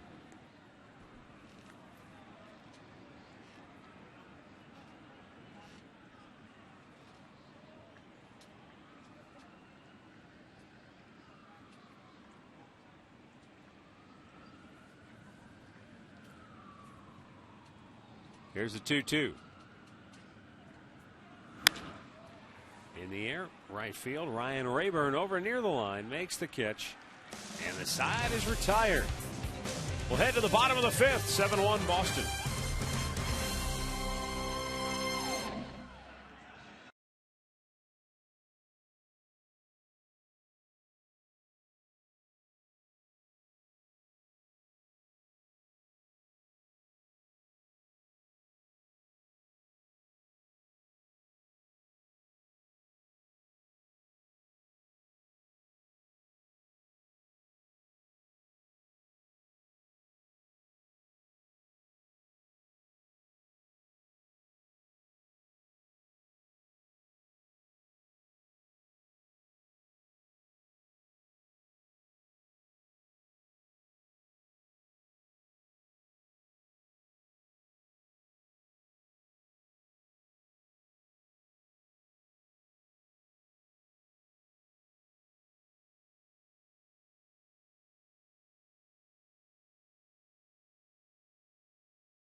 All right, we go down to the bottom of the 5th inning.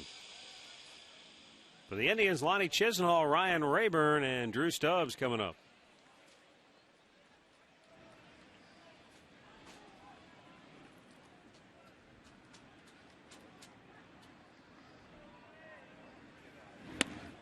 Chisenhall takes a look. It's inside, ball 1.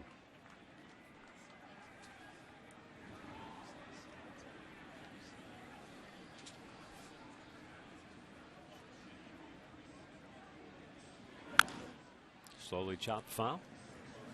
So much of the focus, and understandably so, on this series is about Terry Francona facing the Red Sox, John Farrell, his former pitching coach, that whole matchup. But there are others that were also part of that run in Boston. Brad Mills, for example, the Indians' third base coach, was a longtime coach in Boston under Terry Francona. And for Brad, being back at third base is kind of interesting because he hadn't really coached third base since he was in the minor leagues. He was the bench coach over there, with Terry. Right. High fly ball deep to left. Back is Nava, and he'll have room to grab it. 1 away. Let's go back to the Hyundai Studios for an in-game update with Al Pawlowski. Hey, Matt, let's head to Baltimore where the O's are hosting the Rays. And here in the second inning, Matt Wieters takes our old friend Roberto Hernandez deep to right field for his second homer of the year. Orioles now lead the Rays 3-1. They're in the 6th inning at Camden Yards. Matt? Thanks, Al. Here's Ryan Rayburn. taking up high for ball one.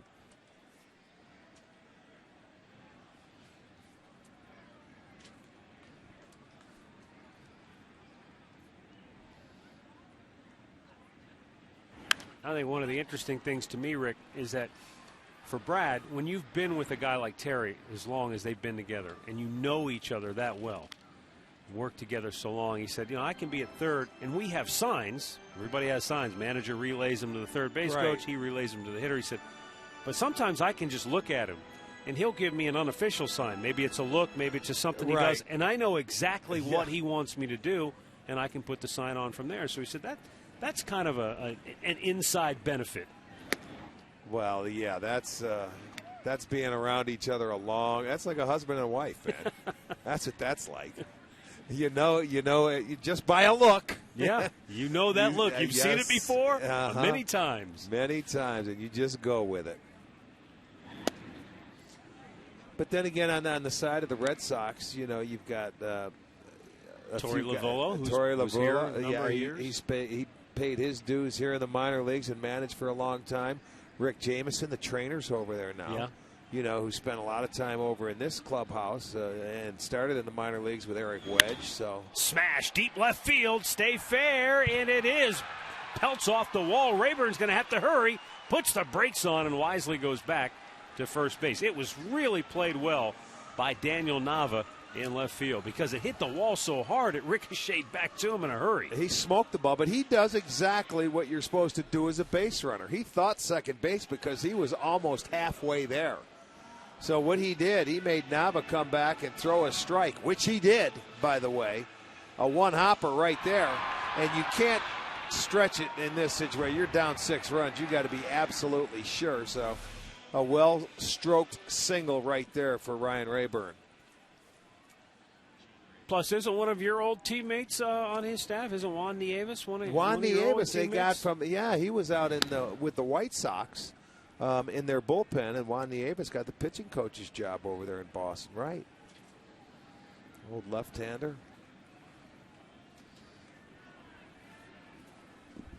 Greg Colburn is the Boston hitting coach now, so it's a whole new staff with John Farrell as the manager in Boston. That's fouled out of play to the right.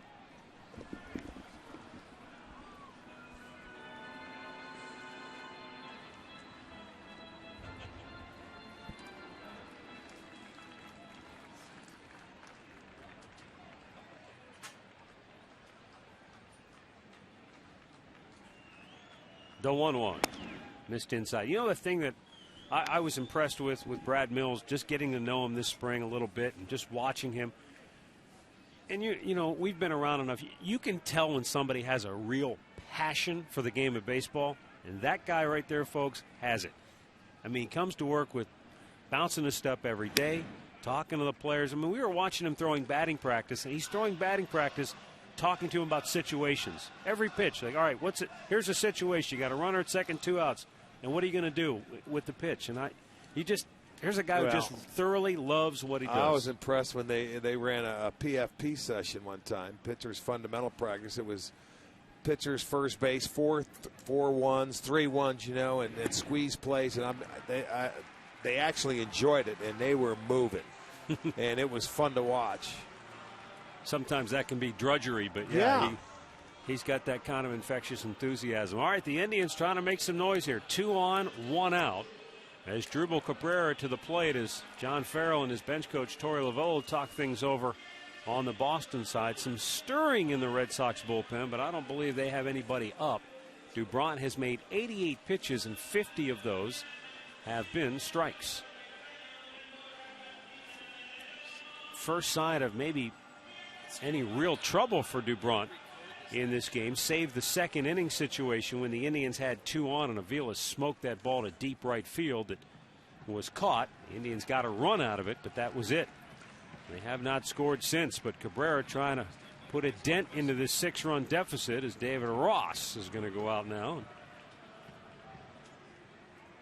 chat up Dubront.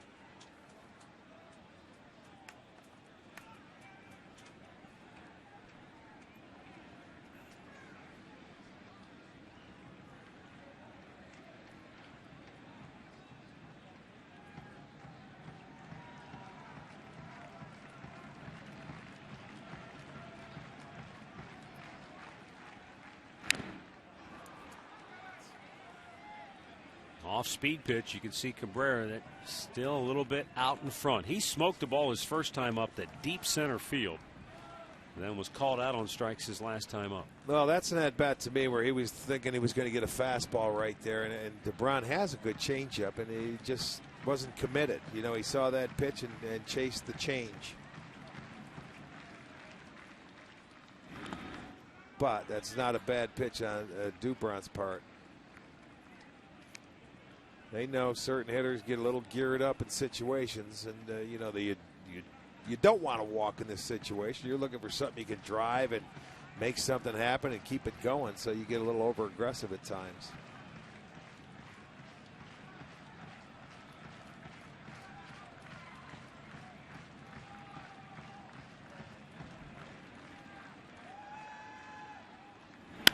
There's a hard hit ground ball into left field. Coming around third, Rayburn will be stopped, and the bases are loaded with one out. Again, Nava got to the ball quickly, and if you're Brad Mills, you don't want to get a guy thrown out at the plate. Can't take chances here. You just move it up one base. Cabrera got himself a fastball here and found the hole between short and third. That's the pitch he was looking at. I see the fastball he missed location with. This one came middle in, and he turned on it, and you can see how quickly Nava gets to it. So you can't take a chance there. So they move up, and bases loaded. Now if you can keep this rally going with Santana, this could be a lot of fun. Well, Carlos Santana 0 for 2 tonight, but coming in, he had been the Indians' hottest hitter before the unfortunate injury that he suffered when he was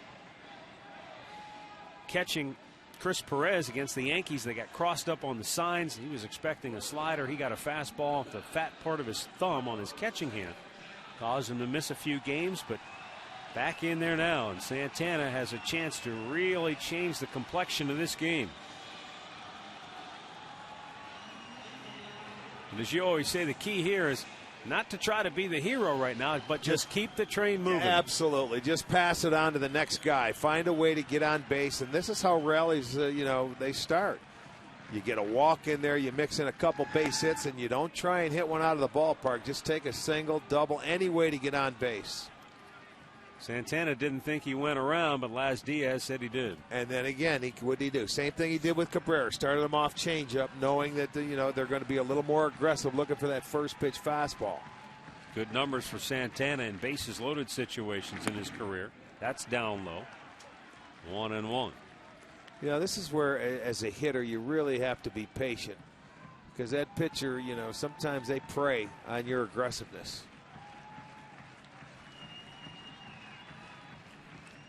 Still nobody throwing in that Boston pen. There might be some rumblings if one more guy can reach right here. You have to think so. He's at 93 pitches on the night.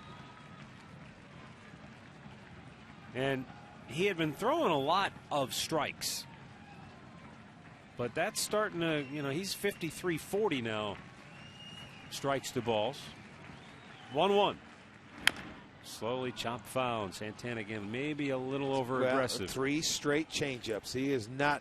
We know that Santana is a good fastball hitter. I mean, he's proven that, and the rest of the league knows that. But they are going to get him, and especially when you get ahead in the count, you don't throw him a strike unless you have to. But Carlos has proven he can work his way back into counts with the best of them as well, and he's going to have to do that right here. Bases loaded, 1 out in the 5th. And he strikes him out. Got the fastball, but good location by Dubron. And that's his 7th strikeout, 2 down. Comes back, and then the only fastball Santana sees is a perfectly placed fastball on the outside edge. So he carved him up in that at-bat. 7 strikeouts now. And Nick Swisher will be the batter. Clayton Mortensen just now getting loose. Swisher singled and scored in the 2nd, flied to right. I believe it was on the first pitch back in the 4th. But different scenario now for Swish.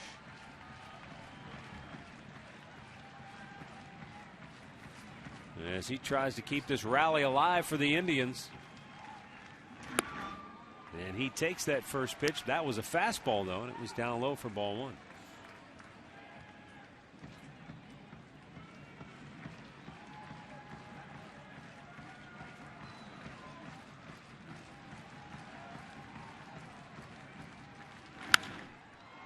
Out of play to the right, and the count 1-1.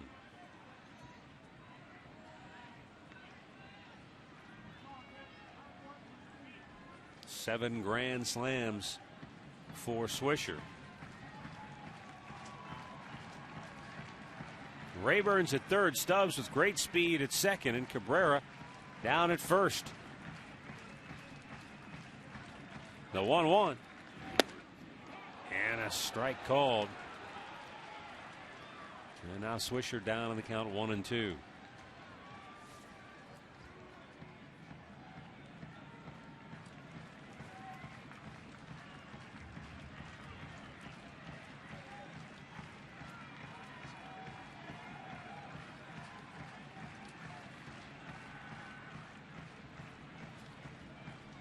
Indians' only run came in the second on a sac fly by Mike Aviles. This is their best scoring threat since, their only scoring threat since. But after Santana struck out, it's up to Swisher with two down and the bases loaded, and he's down on the count 1-2. Dubront deals. Off the glove. Rayburn will score. Everybody else moves up a base. And it's a 7-2 ball game. And we'll see how they rule it, if it's a wild pitch or a pass ball. Ross got leather on it. How high was it? Well, you know what? I think most times you're going to catcher, you know, it's not like he's throwing 98. That probably should have been caught. Not that it's an easy play, but it goes off the top of Ross's glove.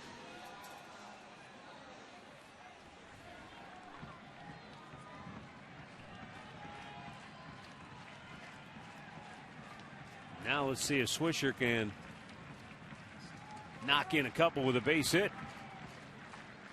2-2. Slowly chopped foul, third base side.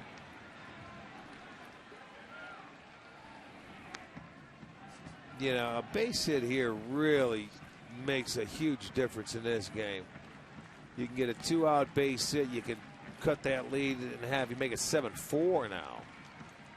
Huge. Yeah, I mean, that gives that bench life and a little hope for the rest of the team to come right back. It was officially ruled a pass ball for Rayburn to score. Swisher takes low, and a full count now with Mark Reynolds waiting on deck.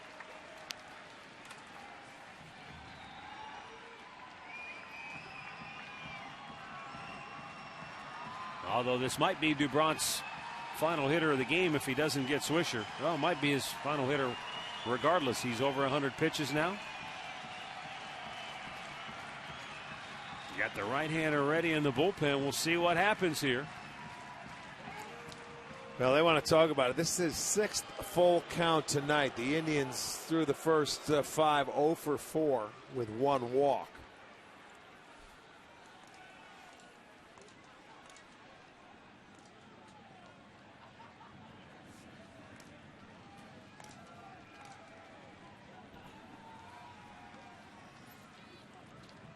Swisher certainly has seen his fill of the Red Sox after spending 4 years with New York. Trying to do some damage here with the drive down 5 in the 5th. The payoff pitch. Ball 4, and the bases are loaded. And so now decision time for John Farrell. As Mark Reynolds comes to the plate, he talks it over with Torey Lavillo, and it looks like he's going to stay with Dubront. Well, you know what? The guy, they've given him the lead. He's walked 2 in the inning. Couple of base hits. That's good patience on Swisher's part to move it along. The pass ball allowed the Indians to score, but now a big base hitter, a blast here. We got a new ball game, and he wants to. It's the 5th inning, for goodness sakes. You can't qualify for the win until you get the one more out. 7-2 lead. You got yourself into trouble. You better get yourself out of trouble. DuBront's over 100 pitches. Reynolds walked his last time up. He has also struck out tonight. And takes ball 1. Back on Saturday, just the second grand slam in Mark Reynolds' career, and it was a no doubt about it blast into the bleachers and left. That was a big one off Chris Sale, which was a rolling breaking ball. He started him out breaking ball first pitch, a little too high. Oh, he popped him up. Reynolds slams the bat down in frustration as Pedroia backpedals and makes the catch. And the inning is over. So the Indians leave them loaded. They get another run, but they're down 7-2 after 5.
This year, Fox Sports Supports is proud to partner with Stomp Out Bullying, the leading national anti-bullying organization for kids and teens in the United States.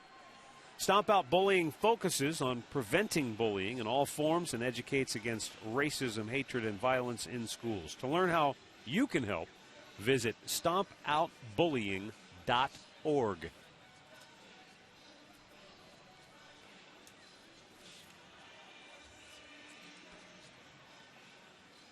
So we go now to the 6th inning with the Tribe down 7-2. Nick Hagedorn got the last out of the 5th inning. Will stay on and work the 6th. He came on in relief of Cody Allen, who worked a career-high 3 innings, a career-high 3 strikeouts. What'd I say? 3. He had 6 strikeouts. Did I say 3? Yeah.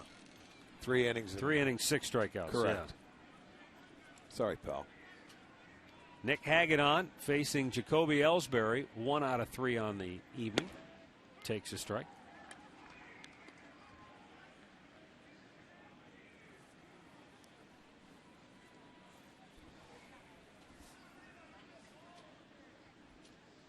White Sox Blue Jays tied 2-2. They're in the 8th in Toronto. Baltimore leads Tampa 3-1 in the 6th at Oriole Park. Yankees with some interleague action. They're playing the Arizona Diamondbacks. Yeah. They lead 3-2. A few interleague series going on. Kansas City at Atlanta. Well, you can see how tough it is sometimes to climb out of a big run inning early in a game. Everything has to be perfect. Everything's got to go your way, and zeros have to be applied to that board for the rest of the game.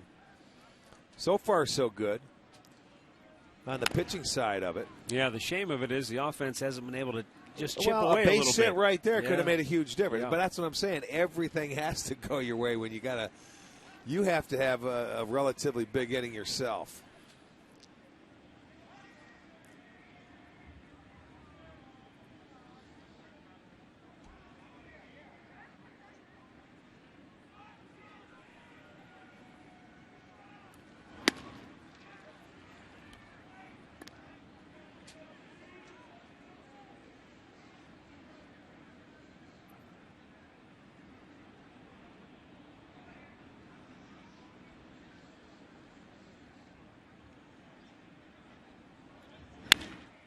Hard smash to first.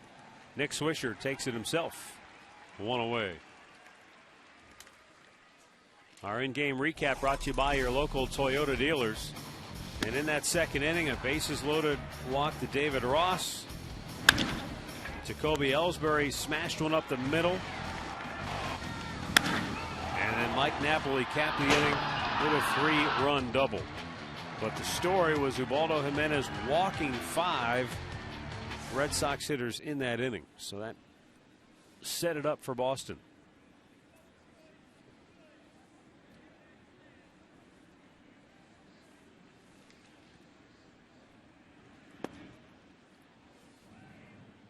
Shane Victorino 0 for 2 walked and scored in the second inning.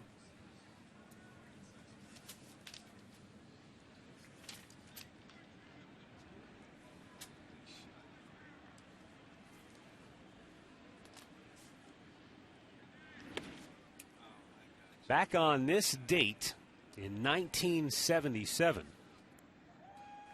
Bob Stanley came out of the Boston bullpen and made the first of his 637 pitching appearances for the Red Sox, the only team he ever played for. You talk about a vicious sinker.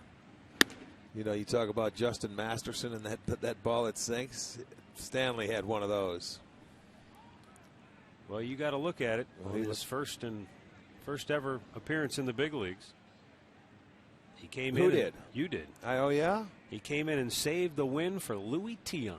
El Tiante, yeah, he used to throw shot puts up there, Stanley.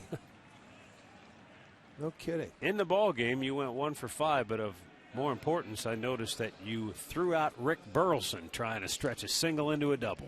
Just another day. Well, the next of 15 Sugar Dollar Dog Nights will take place Friday, May 3rd. It'll start at 7 o'clock. Buy early, save on tickets. The Indians will take on the Minnesota Twins. Buddy Bell didn't think much of Bob Stanley. He doubled off of him in that game. He dug that sinker out, huh? Yeah, well, he had the approach to do it. He'd like to go to right center, so that wouldn't surprise me.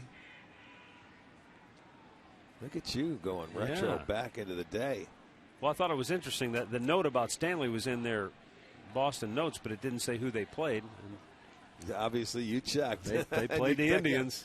8-4 Red Sox win on this date in 1977.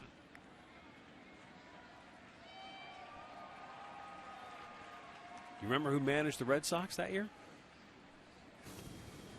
77.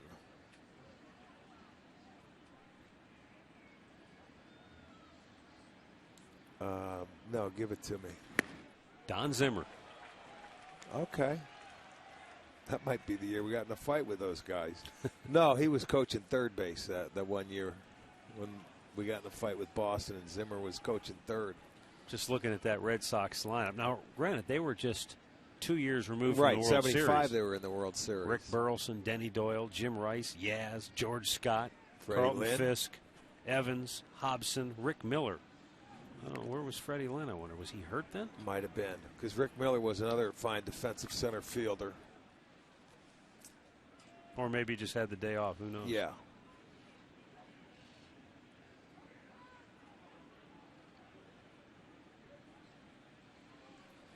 Hagedon with the 0-2 to Pedroia. And it's right back.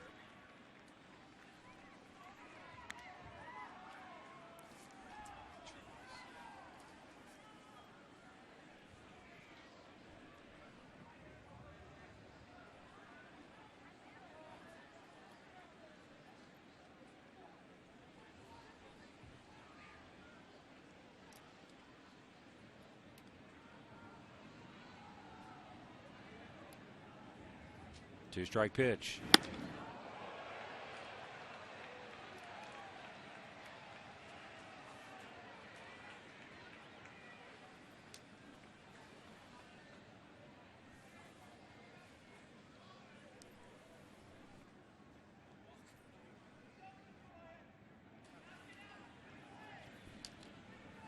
Hagedon with a 1-2. Toss to first instead.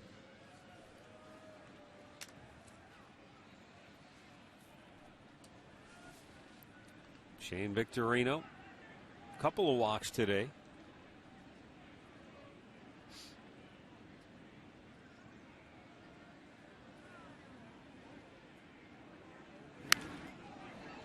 Good cut by Pedroia, and as we mentioned earlier, when he turns it loose, he turns it loose.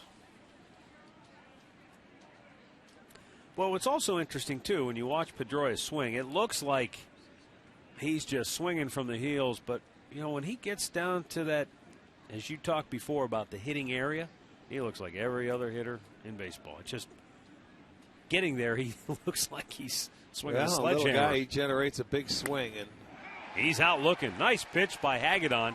You could tell he locked him up. He was not expecting the off-speed pitch there. Well, they go right there, and they want that breaking ball inside, and he gets it. He locked in, and he realized it. You're right, not looking for that. Knee buckling right there.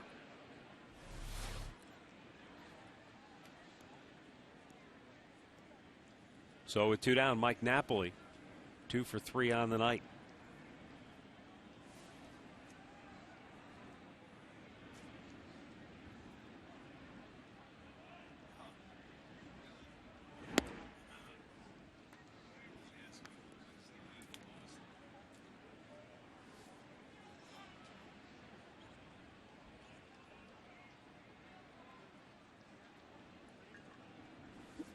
How about Minnesota?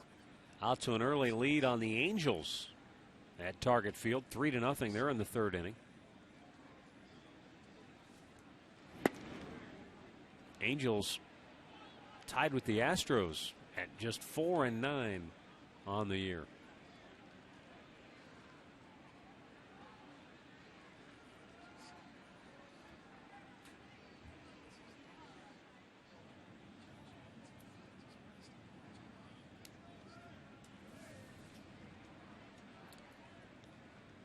Hagedorn's 2-0 pitch. No, a throw to first instead.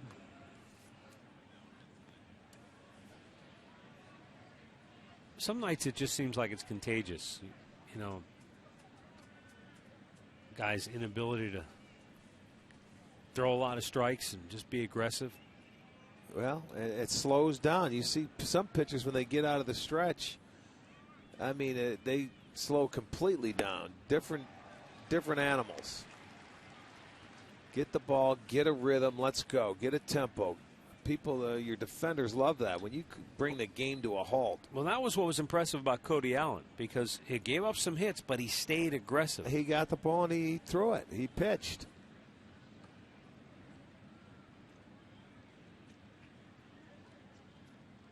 The 2-1. Swing and a miss, and it gets by Santana, so down to second goes Victorino.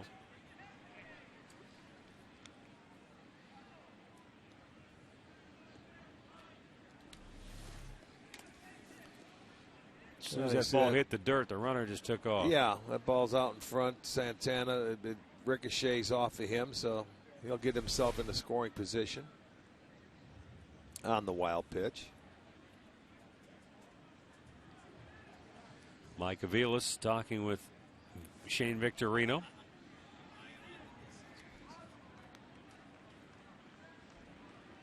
Napoli with a 2-ball, 2-strike count. 2 down here in the 6th.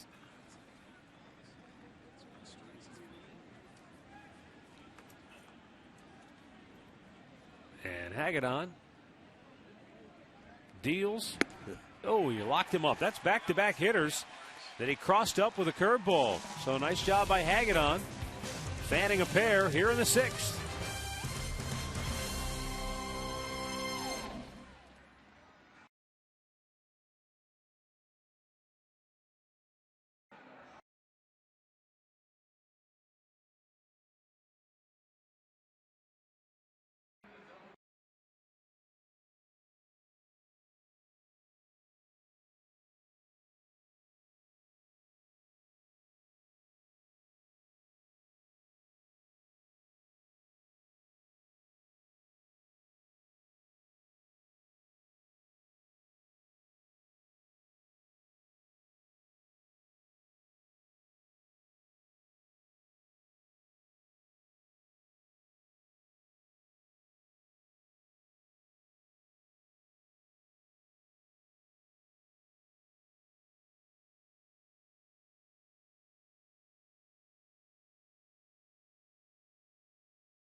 Well, there's still great seats remaining for the last 2 games of this Red Sox series, and you don't want to forget 12-ounce beers are now only $4. Hot dogs only $3 for every home game.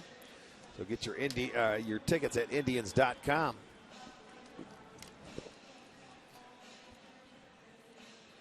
Well, we've got a pitching change now, as John Farrell goes to right-hander Clayton Mortensen. 4th appearance of the year for the right-hander. Felix Dubron was handed a big early lead, but he's only able to get through 5 innings. Partly because he walked 4 and struck out 7, so he just piled up a lot of pitches.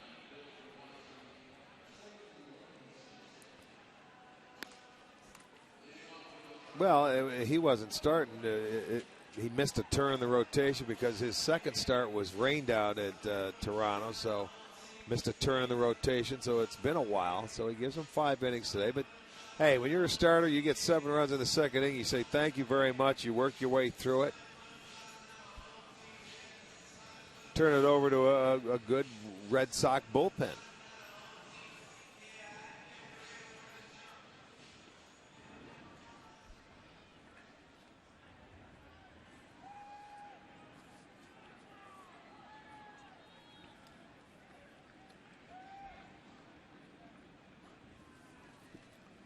And even though the Indians are down 7-2, there have been three very important plays in this game that have enabled Boston to just kind of cruise with that big lead. The first one came in the second inning when Mike Avila scorched one to right, and Shane Victorino made a terrific running catch on.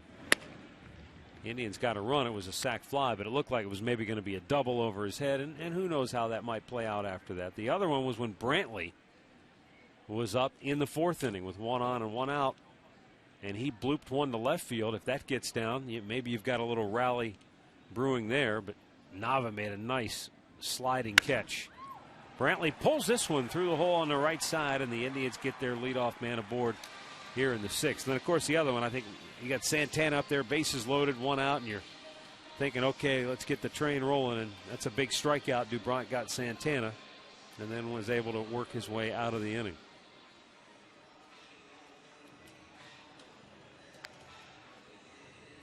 But the Indians still have life, down 5 here in the bottom of the 6th inning.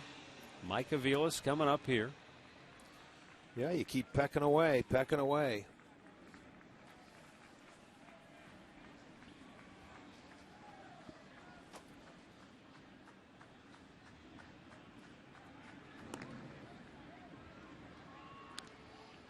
I wouldn't be too concerned about base runners taking off right now, I'll say that. Better concentrate on the hitter. You don't run when you're 5 runs down in the 6th inning unless you are absolutely sure you're going to make it. Up and in, 2-0. Or excuse me, that's ball 1.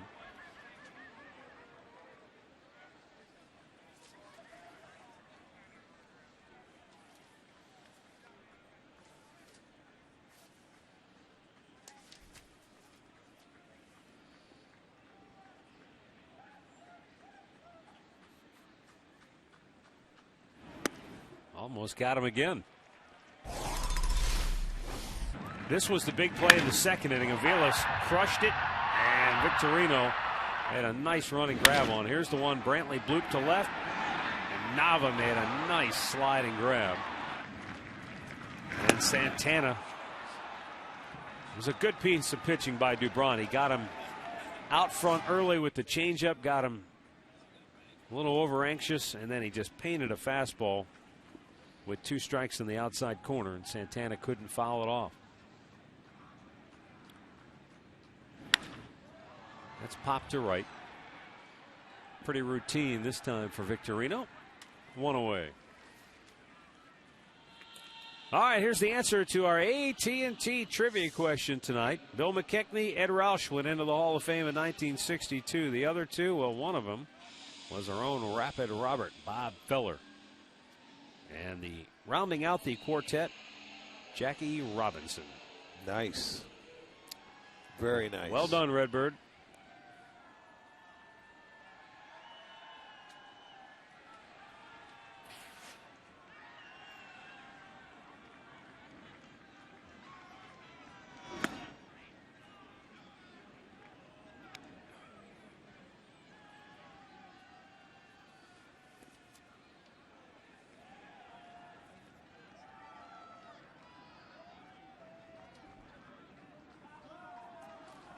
Lonnie Chisenhall 0 for 2. Hits one pretty well to left. Back is Nava. Says he's got room and makes the catch. A stride or two in front of the warning track. And there are 2 down. So on Jackie Robinson Day, all the players in Major League Baseball wear his number 42. A number that was retired throughout all of Major League Baseball. And it holds a certain amount of significance to players today, even guys who have only read about Jackie Robinson in books and seen the video clips on the scoreboards. Mike Aviles, for one, talks about the importance of wearing number 42.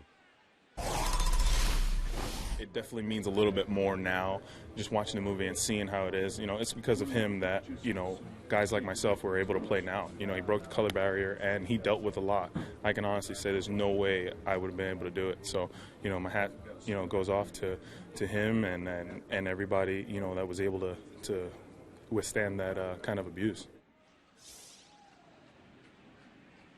The movie 42 is out in theaters now. I also think Larry Doby's number should be retired throughout baseball. Yeah, he was the pioneer in the American League and the very first black player to come into this league and play, and he was Cleveland's own. Yeah, and we know him from different ways. You knew him as a coach and on the field. I knew him much later in his life, and you wouldn't have met a finer person than Larry Doby.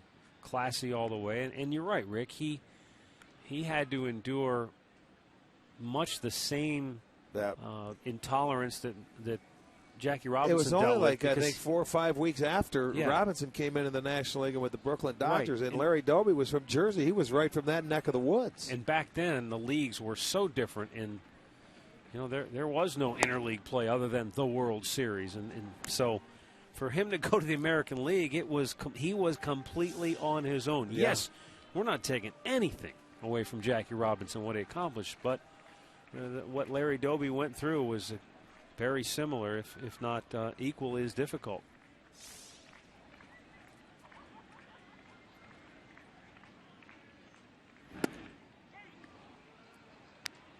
And where,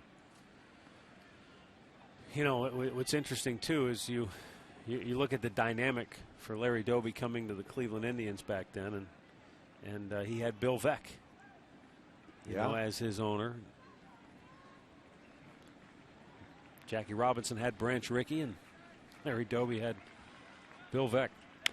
Chopper to third. That's going to stay foul barely. That was close, wasn't it?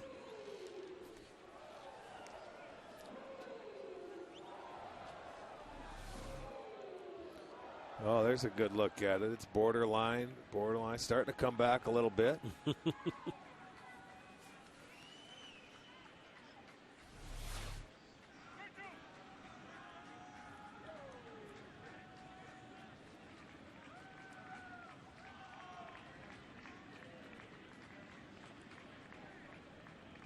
Brantley takes off. 3-2 pitch is low, ball 4. So another chance for the Indians, albeit with 2 outs. They've got 2 on, and Drew Stubbs will be the batter.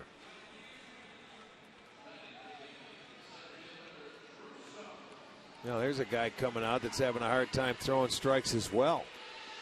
Out of that bullpen, out of his 14 pitches, only 5 have been strikes. Well, and here's Drew Stubbs, who's walked twice in the ball game. Like I said, some nights, for whatever reason, it seems like it's an epidemic or contagious. Yeah, you have those days. The plate's moving around. Stubbs, good patience tonight.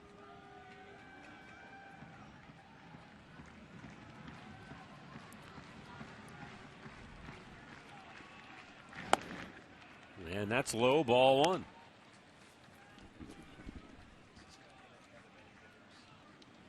I believe there is activity in the Boston bullpen,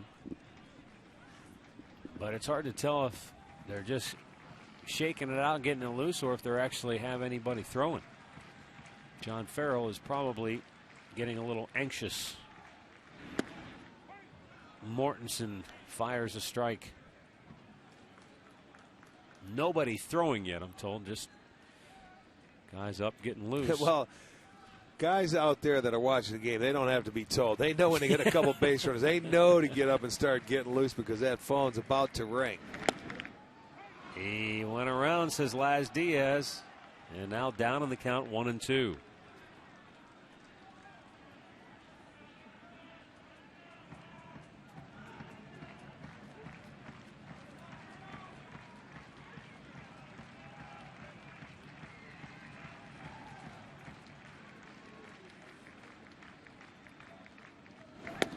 And he's out looking. So the Indians strand 2 more through 6, 7-2 Boston.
Here's a look in at Progressive Field tonight from our Panini Cam, brought to you by Panini's Bar and Grill.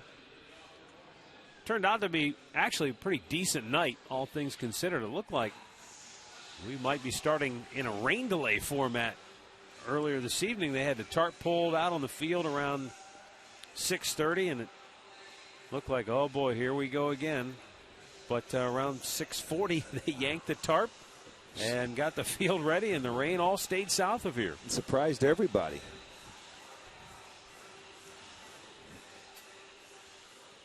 But unfortunately, the Red Sox took advantage of Ubaldo Jimenez's generosity. He walked 5 batters in the second inning, and Boston pounced for 7 runs. And that's the game in a nutshell, unfortunately. 7-2, they lead it here in the 7th inning. Will Middlebrooks, 0 for 2, struck out twice. Nick Hagedorn, a second inning of relief work. Monty Chisenhall guns it over, and Middlebrooks is out number 1. Well, season tickets assure you the best seats at the lowest prices, and only season ticket holders get Drive Rewards, giving you access to unique opportunities. Full and season, partial season ticket plans on sale now. Just visit Indians.com.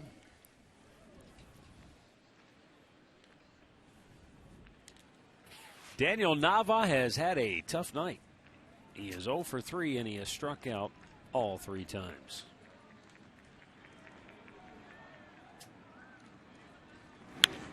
Out of play.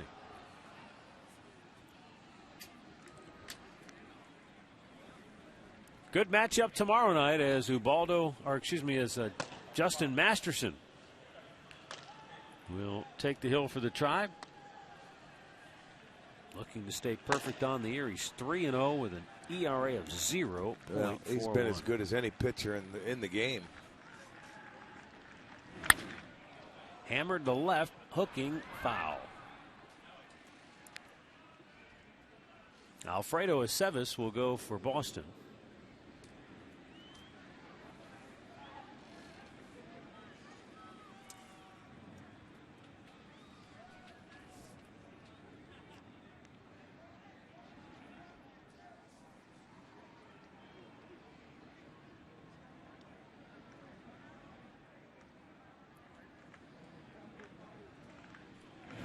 Swing and a miss. It was in the dirt. They tag him. Now that's a tough night.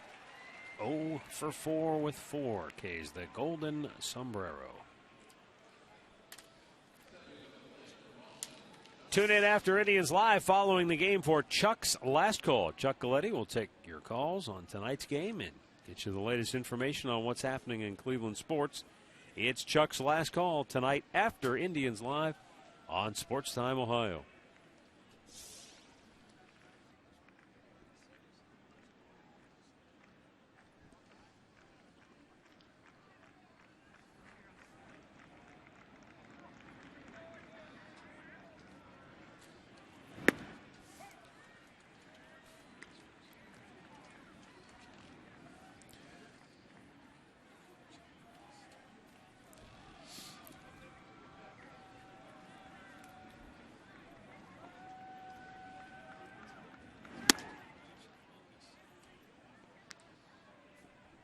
One and one to count on Johnny Gomes.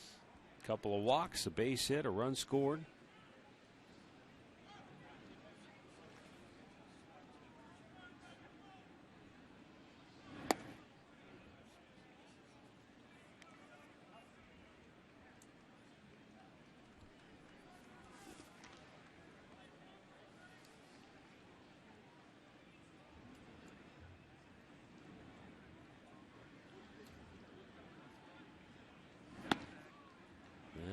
That's low. 3 balls and a strike.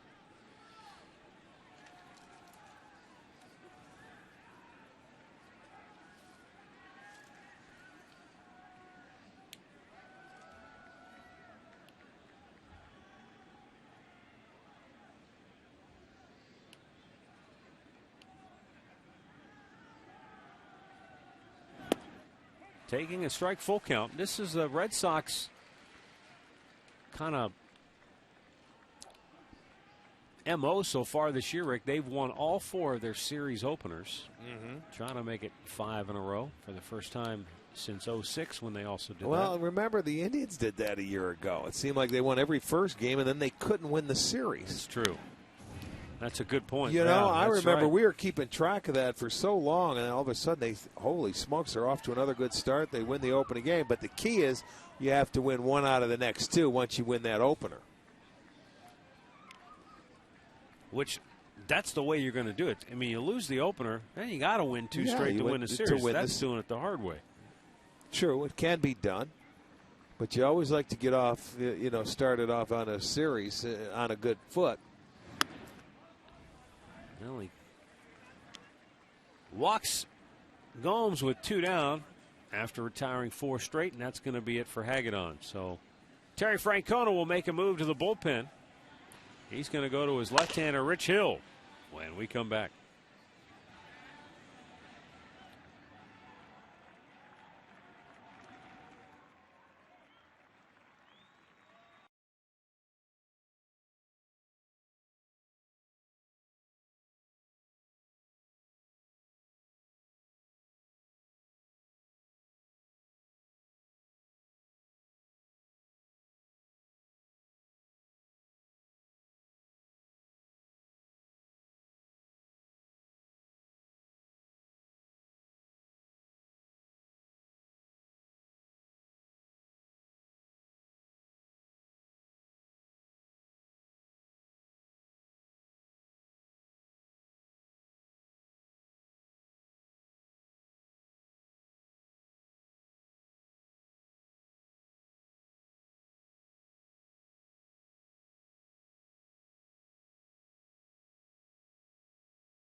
happy Columbus Blue Jackets are fighting for the final playoff spot in the Western Conference. They'll battle Anaheim tomorrow night.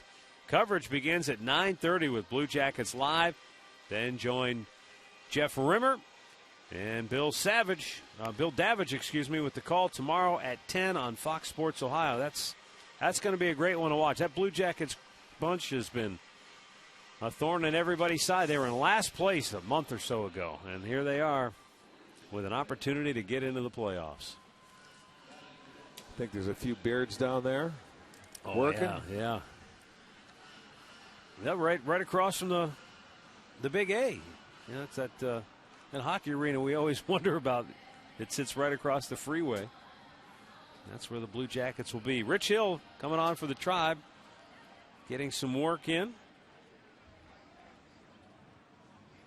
Facing David Ross, who is 1 for 2, walked and scored and drove in a run in the second with a bases loaded free pass, and then singled in the third. Struck out his last time up, takes a strike. Hill, another former Red Sox pitcher.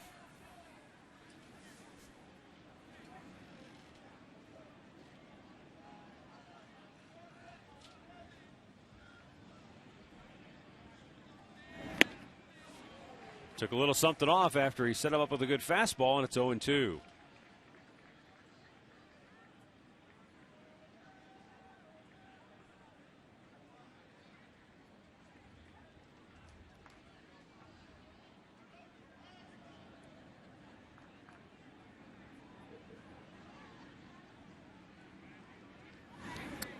All the way to the backstop, and down to second goes Gomes.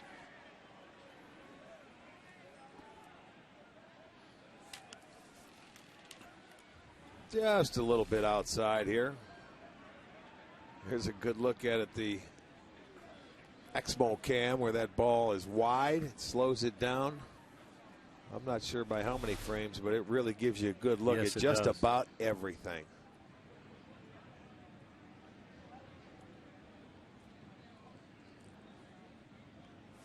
Hill's 1-2 pitch.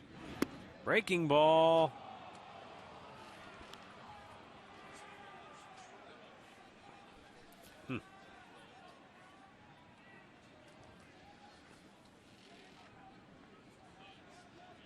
And Mr. Murphy tells us it's 420 frames per second is that Exmo cam. Swung on and missed. That's one swing per frame, and that's out number 3. Time now for the 7th inning stretch, brought to you by Spitzer Auto World. Life is hard. Buying a car shouldn't be.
Bottom of the 7th inning.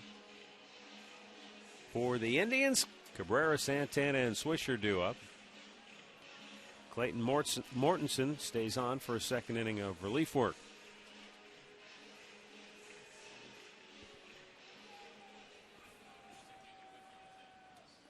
Cabrera 1 out of 3 on the night. Base hit his last time up.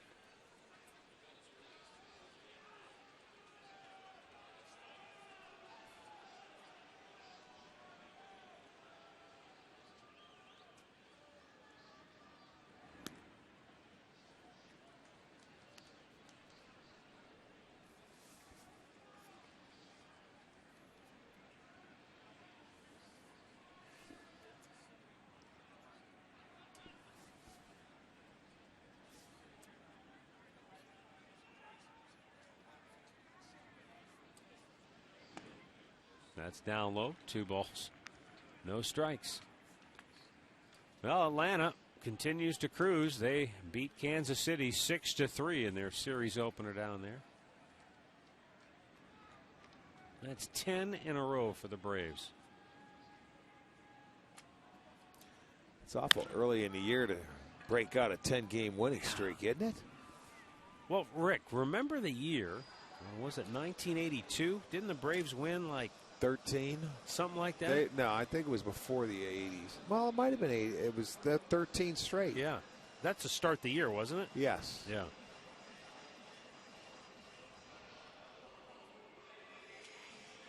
Now, this is impressive, too, though. I mean, that's a ball club that, you know, like the Indians, underwent a major makeover in the offseason. They bring in B.J. Upton, Justin Upton. Well, Chipper retired. Chipper Jones retires. Uh-huh. Yeah, Murph confirms 1982, 13 in a row for Atlanta. The 87 Brewers also started out 13-0. And the guy we were talking about today, their pitching coach, Juan Nieves, ended up throwing a no-hitter in game number 9 against the Baltimore Orioles in Baltimore. And you got to be thinking at that point, this is our year, boys. We've got a no-hitter under our belt, 13-game win streak.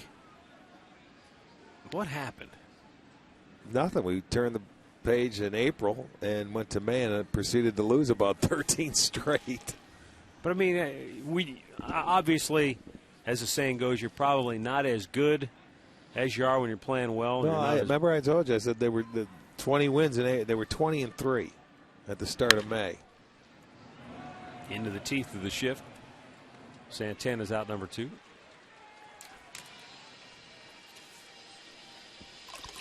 As promised earlier, it's Miller time, brought to you by Miller Lite.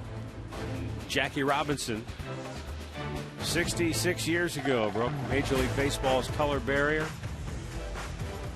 What a career. I mean, and the other thing, too, is to consider that he didn't get his opportunity until he was 28. And you talk about this all the time, you know, the prime years of an athlete's career, professional athlete. You know, you're talking usually 21 to 23. Well, back in those days, yeah, he could have been up at a very young age.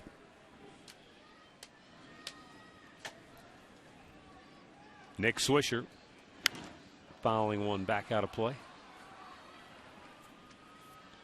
You were going to finish your thought, though. That Brewers club. Well, they ended up winning 90 games that year.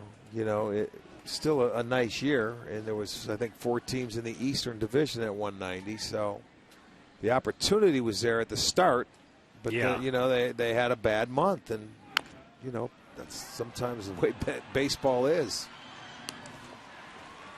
Indians go 1, 2, 3 here in the 7th, and it remains 7-2 Boston.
Presented by authority of the Cleveland Indians and may not be reproduced or retransmitted in any form.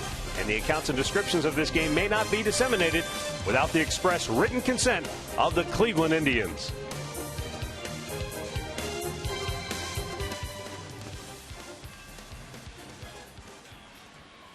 (7-2) Red Sox on top. And the 8th inning. Rich Hill staying on to face Pedro Siriaco, then Jacoby Ellsbury and Shane Victorino. Looks like Brian Shaw getting loose in the Tribe pen. Yeah, they've had to weather, some work out of that bullpen for game 1 of the series. But the way you look at it tomorrow, you've got your ace, Masterson, going. And he's been lights out, coming off a complete game. We'll see if he can go out there and stay as sharp as he's been. Well, and as Louis Rivera told us when we were in Toronto, he said, boy, every time Masterson pitched when John Farrell was here, he pitched dynamite. So maybe with John Farrell being in that Red Sox dugout, that'll inspire Masterson once again. Well, I don't think that really is a factor for Justin, but no, if he continues to just be free and easy and loose and just let it go the way he's been pitching, he's going to have a great year. And I think for Justin, too, what we've seen is the slider really developing and being able to change speeds with it. Throwing one where it's almost like a hard cutter, and then another one is almost slurvy. I mean, that's taking left-handers out of the equation. Well, that's who used to hurt him with the left-handers. He used to dominate righties. And you're right. Now when you can handle left-handers much easier, at least to this point, it gives you one more weapon to get a left-handed hitter out.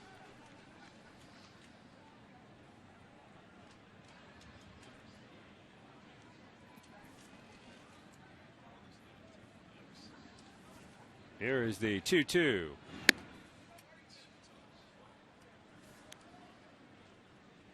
White Sox rallied to beat Toronto at the Rogers Center tonight 4-3. So Chicago gets their 6th win. They're 6-8. Twins lead the Angels 5-4. They're in the 5th in Minnesota. Ball 4. Leadoff man aboard. Let's go back to the Hyundai Studios and find out what happened in Toronto. Here's Al Pawlowski. Hey, Matt, let's go north of the border. It was tied at 2 in the top of the 9th inning. Diane Viciedo with his base hit to left center scores the go-ahead run for Chicago. They added another insurance run. They need it. Toronto scored 1 in the 9th. Not enough. 4-3, White Sox a winner. Back to you. All right, thanks, Al. Here is Jacoby Ellsbury, 1 for 4 on the night, taking a strike. Tigers in action coming up in a little while. They are out in Seattle. They're already making a West Coast swing, huh? Yeah. Oakland A's will be hosting the Astros. Oakland still leads the AL West with a mark of 10-4. Well, that's the American League team that had their win streak at what they have, a 9-game streak. I don't already. think you can call Oakland a surprise. Would you? No, they're not a surprise team. Absolutely not. I mean, they won the West last year. Call them a surprise team because nobody knows about them. They don't hear about them. They don't talk about them. They always talk about where the money went, and that's the Angels and the Rangers. Oakland just finds a way to beat you. Nice pitch by Rich Hill as he freezes Ellsbury. 1 down here in the 8th. Tonight's box score brought to you by your Northern Ohio Hyundai dealers. And for Boston tonight, you look at their box score. Nothing really going to jump out and say, wow, they really had a big night. You walked 5 guys in an inning, you're going to get hurt. That's what happened. It was a brutal inning. They gave him they gift wrapped. I should say Ubaldo gift wrapped a 7-run inning for him. And, they've been out of the game ever since. It sucked the life out of everybody here in the ballpark. By the way, that's the 11th strikeout for Indians pitching tonight. Yeah. There's Jimenez, who... Where they also have, 9 walks, too. Well, all 5 in the second inning came around to score. So, there you have it. And again, looking back, always easy to look back, but in that inning, Jimenez had 2 outs, and a chance to get out of the inning without allowing any more than just 2 runs. But then he gave up a 2-out RBI single to Ellsbury, then walked Victorino to reload the bases, then walked Pedroia to walk in another run, and then he was out of the ball game, and Mike Napoli came in and crushed a 3-run double. Bookend doubles. Yep. Started the inning, ended the inning pretty much. Yeah. With his 2 doubles. But going back to a point you made, I think in that inning, that the 2-out runs has been a problem for the Indians here early in the year. Yeah, 24. They had given up 24 2-out runs coming into this ball game, and whatever they have given up today, and those do damage when you have a chance to get out of innings. 3 more today.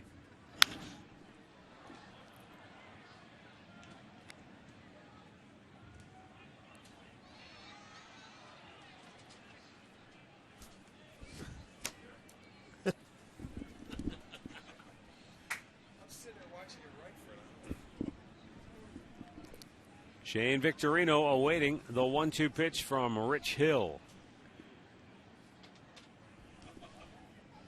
And that's ripped foul off the facing of the Tribe dugout.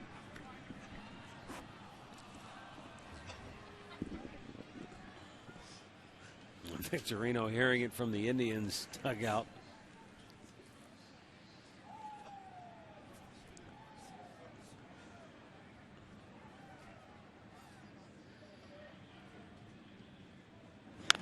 Checked his swing foul. That reminds me of that game years ago. This might have been either in the 80s or in the early 90s where somebody, I think it was out in Anaheim, somebody was just wearing out the dugout with foul balls, and eventually the whole team had gone down. They were in one corner of the dugout, all packed in there, so he wouldn't hit him with another foul ball. Like that. Just like that. Go in there yeah. and hide. Now shake him up down there again. So that's twice now Victorino's been hunting down that Indians dugout. Well, everybody stands up on on all these dugouts on the top rows. I mean, standing Nobody out there. sits on them anymore, do Right. Rarely. I mean, when you do, it's either raining outside or it's bitter cold. They got in on him and popped him up. Drew Stubbs calling for it, and he makes the catch, 2 down. Late innings are brought to you by Captain Morgan Rum. Raise a glass, always in moderation.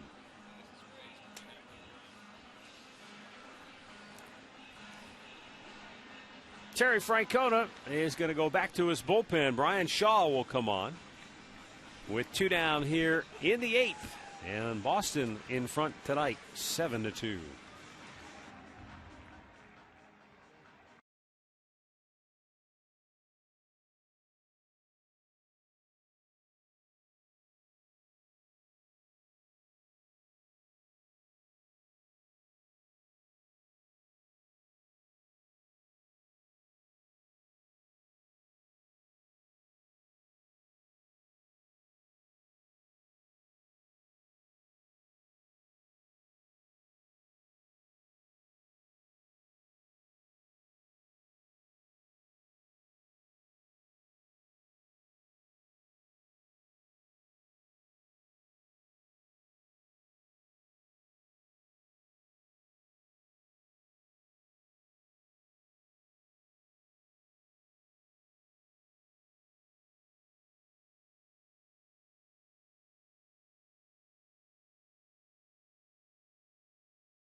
Brian Shaw for the 5th time this year.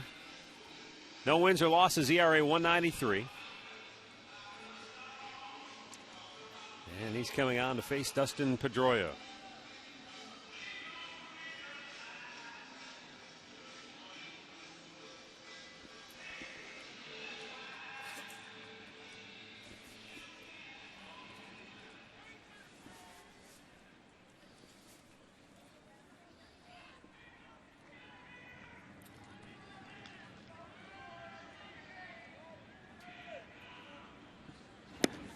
Shaw has shown very good fastball, and either, as you say, sneaky or just hard to pick up, but it seems to, I mean, at 94, you don't have to be real sneaky. No, but it just looks like hitters turn on it and swing at it a little later.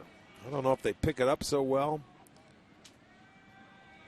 or if it's an arm angle or what, but it looks like he hides it well, doesn't it? You don't see many half swings from Pedroia like that very often. That would lead you to believe he's not picking it up real well.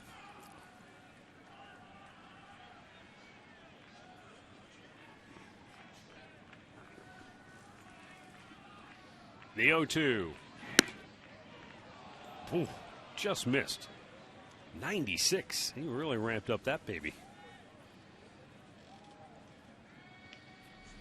Well, look at that angle from behind, and you can see that gets there in a hurry.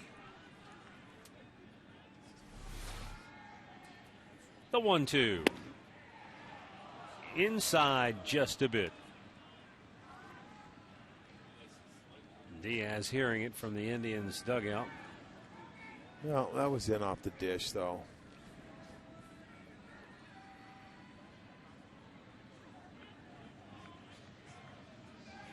Swung on and missed. He got him to chase the slider, and the inning is over. We'll head to the bottom of the 8th. Drive down 5.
Seven-two in favor of Boston.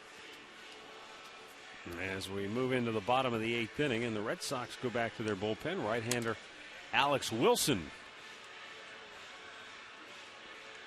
After Clayton Mortensen worked 2 scoreless innings. Wilson was recalled from Pawtucket on Wednesday, made his major league debut on Thursday. That was against Baltimore. Had a strikeout in a scoreless 8th inning. Mark Reynolds, Michael Brantley, Mike Aviles due up for the Indians.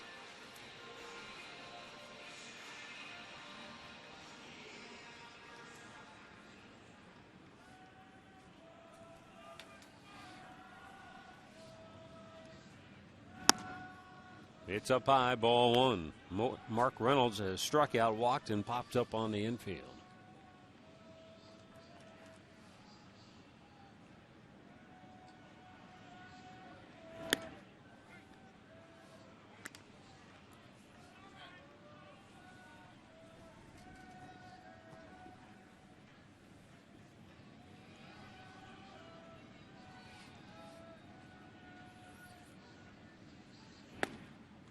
Painted the outside corner with a good fastball, and it's a 1-2 count.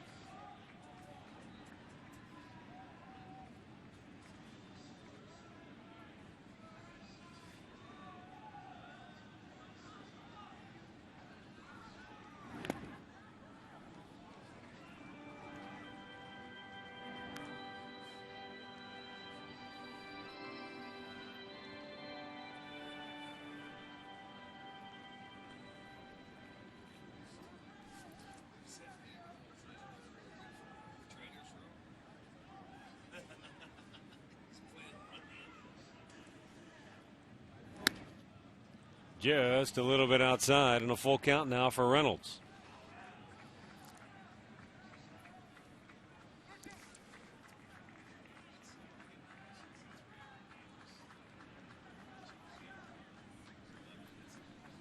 And the payoff pitch is up high for ball four. That's the sixth Indians walk tonight.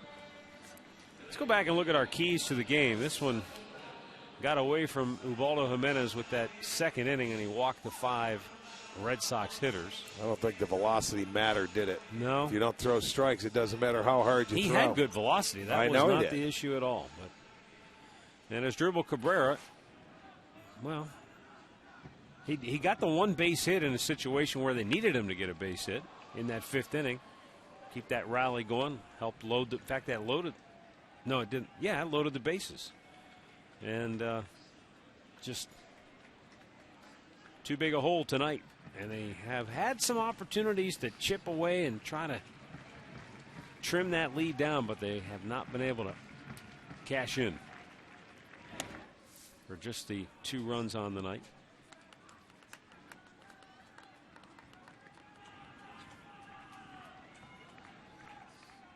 Brantley with a couple of base hits, though, tonight. Both of them to right field. And he was robbed of a hit in the 4th inning when he tried to bloop one into left. Right back up the middle. It hit off the glove of the pitcher. And a double play is turned. Oh, my. What a job by Napoli at first to hang on to the throw from Siriaco. But Wilson deflecting it perfectly. And Siriaco able to turn 2. Wow. This is good all the way around because you had the deflection off the mid of Wilson. And Siriaco takes it, steps, and a wide throw. But Napoli, a nice job he kept his toe on the base. Did he? Yeah. He had it on when it goes into his glove and then falls off. Watch. He has the ball in his glove. There it is. Ooh, I don't know. Well, close enough, I guess. That's what. That's the old close enough call.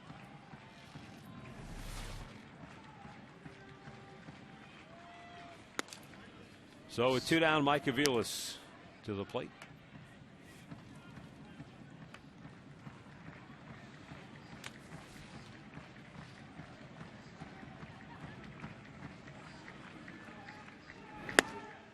Swing and a miss, and a count 0-2.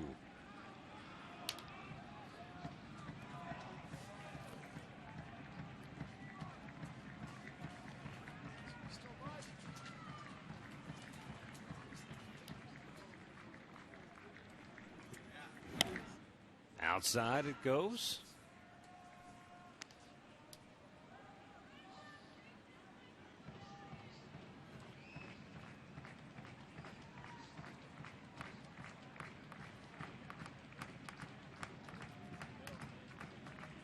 And the 1-2 to Aviles.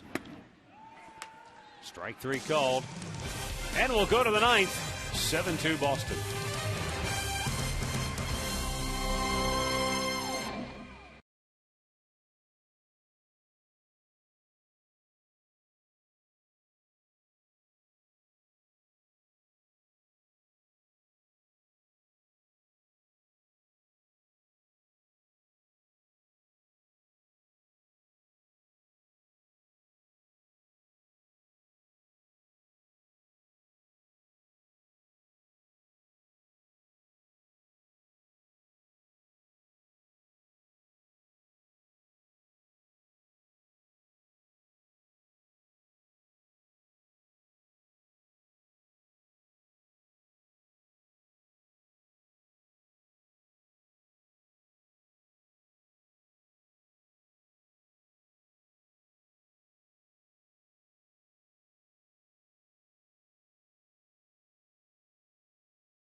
Stay tuned after the game for Indians Live, brought to you by Conrad's Tire Express and Total Car Care. 7-2, Boston, 9th inning. Brian Shaw, who got the last out of the 8th, will stay on.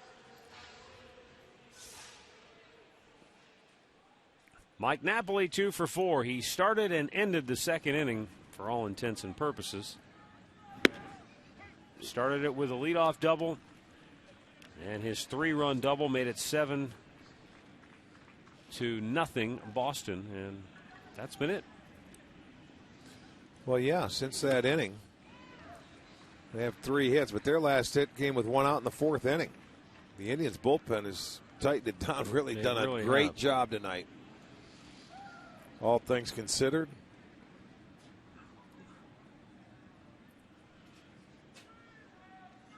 Bullpen has struck out 12.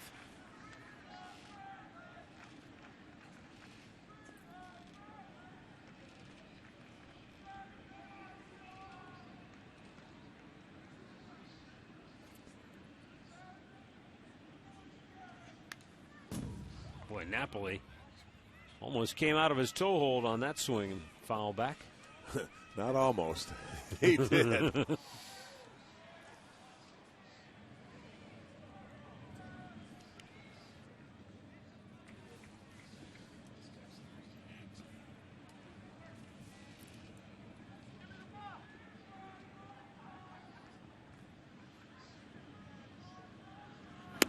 Nice. He got him. Nice pitch.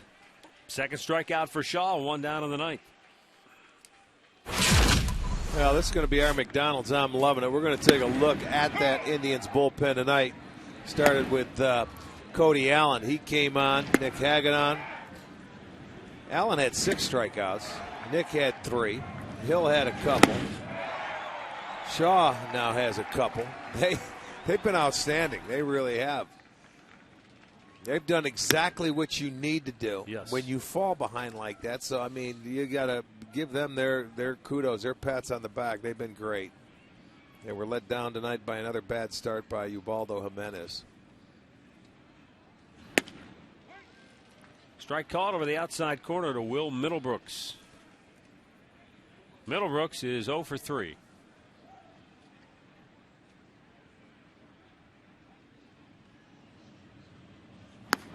And he chased a high heater, and he won't catch up to 95 up there. It's 1-2.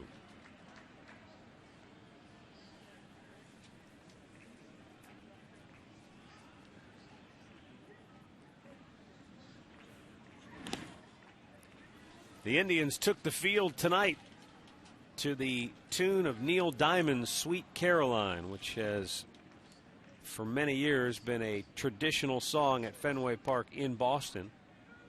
And also at Yankee Stadium in New York tonight in the 3rd inning, they played Sweet Caroline in honor of the Boston Red Sox. Classy move by the Yankees, and obviously everybody knows the bitter rivalry that exists between Boston and New York, but in times like this it all melts away.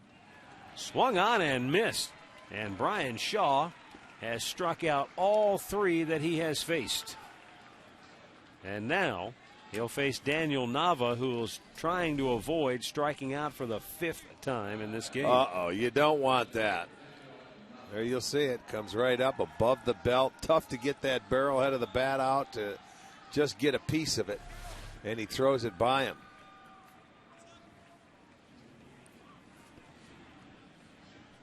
What's the moniker for 5? Poof. Quit. It's one of those days where, you know, it doesn't matter. Here's the hat trick, the golden sombrero, and oh, Mike Karp is now hitting. This is not Daniel Nava. See? Again, sometimes it's hard to tell with all the players wearing number 42, but they're not going to let Daniel Nava even have a chance to strike out 5 times. Why not? Nothing wrong with that. Well, Mike Karp did it for him. What a job by Brian Shaw. He strikes out all 4 that he faces here tonight.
We go to the bottom of the ninth.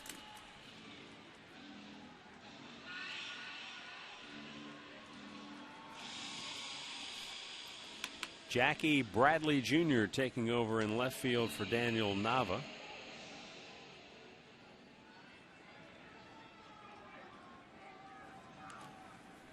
Lonnie Chisenhall will lead off the bottom of the ninth for the Tribe, and Alex Wilson's pitch in for a strike.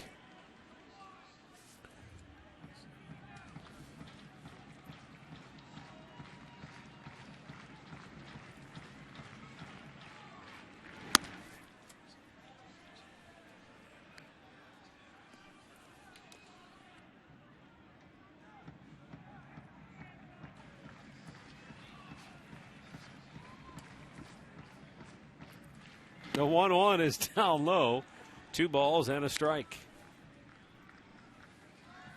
We're right back with you tomorrow night. Indians Red Sox. Justin Masterson tries to stay perfect on the air against Alfredo Aceves. We'll have it for you at 7 o'clock, starting with Indians Live at 6:30. Bouncer to second base. Pedroia had a little trouble with it, and he throws on the mark to get him one away.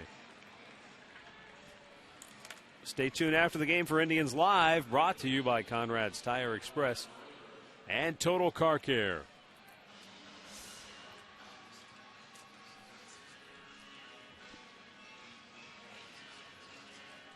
Court Phelps just got the call up today, and the Indians sent Omir Santos back down, and Court Phelps will get a chance to hit here. Phelps opened a lot of eyes in spring training this year with the new staff. Frank Kona and the coaches liked the fact that he was willing to work hard at different positions on the diamond. They felt like, hey, if you can swing the bat and maybe make yourself a little more versatile and give you an option, another option to get yourself to the big leagues. So they wanted him to work some at first base. Obviously, he can play second. And so for Cord Phelps, it's just that good attitude, good work habits.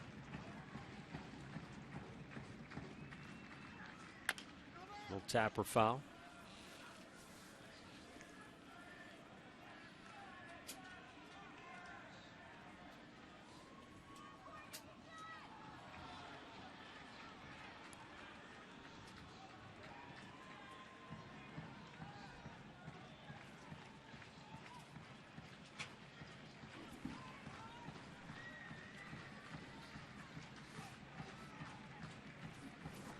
One-two count.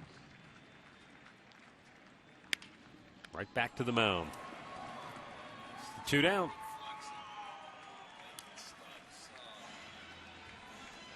So it brings Drew Stubbs to the plate with 2 down in the ninth. And Boston in front 7-2.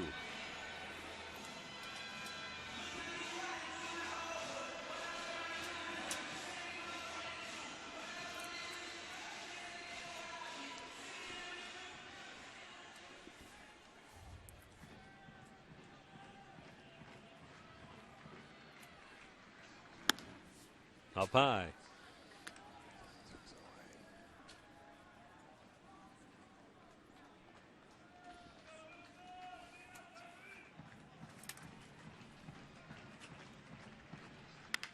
Ripped to left field, a base hit for Drew Stubbs. Bradley goes over to cut it off. Stubbs a wide turn, and he'll hold with a 2-out single. So Stubbs aboard, and Asdrubal Cabrera coming to the plate.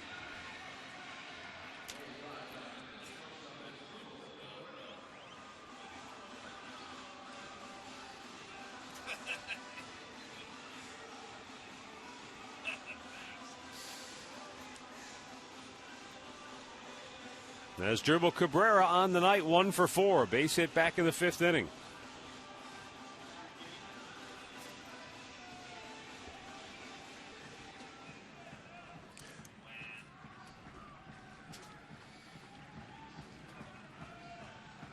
Stubbs will take off for second base as Cabrera looks at ball 1 down low. Well, Drew Stubbs has been on base 3 times tonight. Couple of walks and now a single.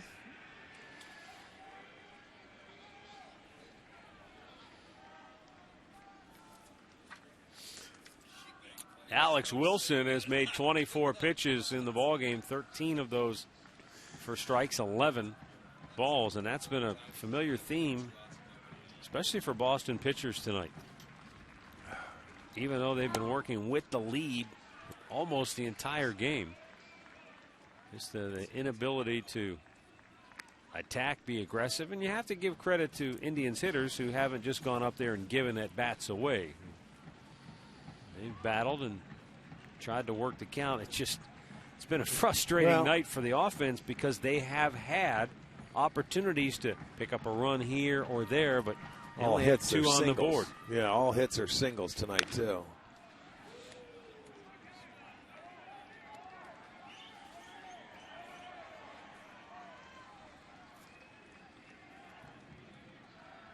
Two balls and a strike to count on Cabrera.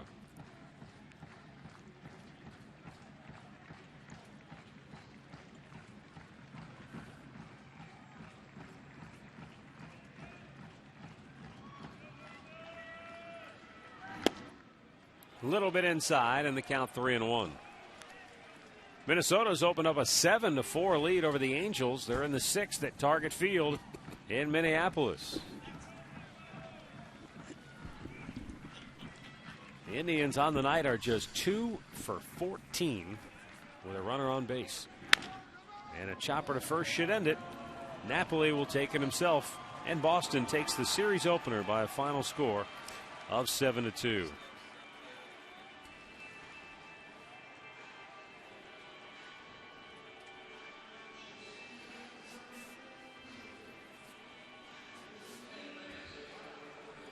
So Boston taking advantage of the generosity on the part of Ubaldo Jimenez with the 5 walks in the second inning, explode out to a 7-0 lead, and they cruise to the series opening win 7-2. Boston has now won 4 straight. They're 9-4, and the Indians have dropped 2 in a row. They are now 5-7 on the year. Time now for our key play of the game, brought to you by KeyBank. Well, you look at the 1 inning, and that's the second inning for the Boston Red Sox, and it's going to be bases loaded and a 2-out bases clearing double for Mike Napoli. He had the 3 RBIs. He scored a run on his first double going the other way. That capped off a 7-run second inning, and that's all Boston needed for the night. That came off. All the runs were charged to Ubaldo Jimenez, but the double came off Cody Allen. KeyBank, proud to be the banking home of the Cleveland Indians. So Boston takes the series opener. They win it by a final of 7-2. We're going to break it all down for you when we come back next on Indians Live.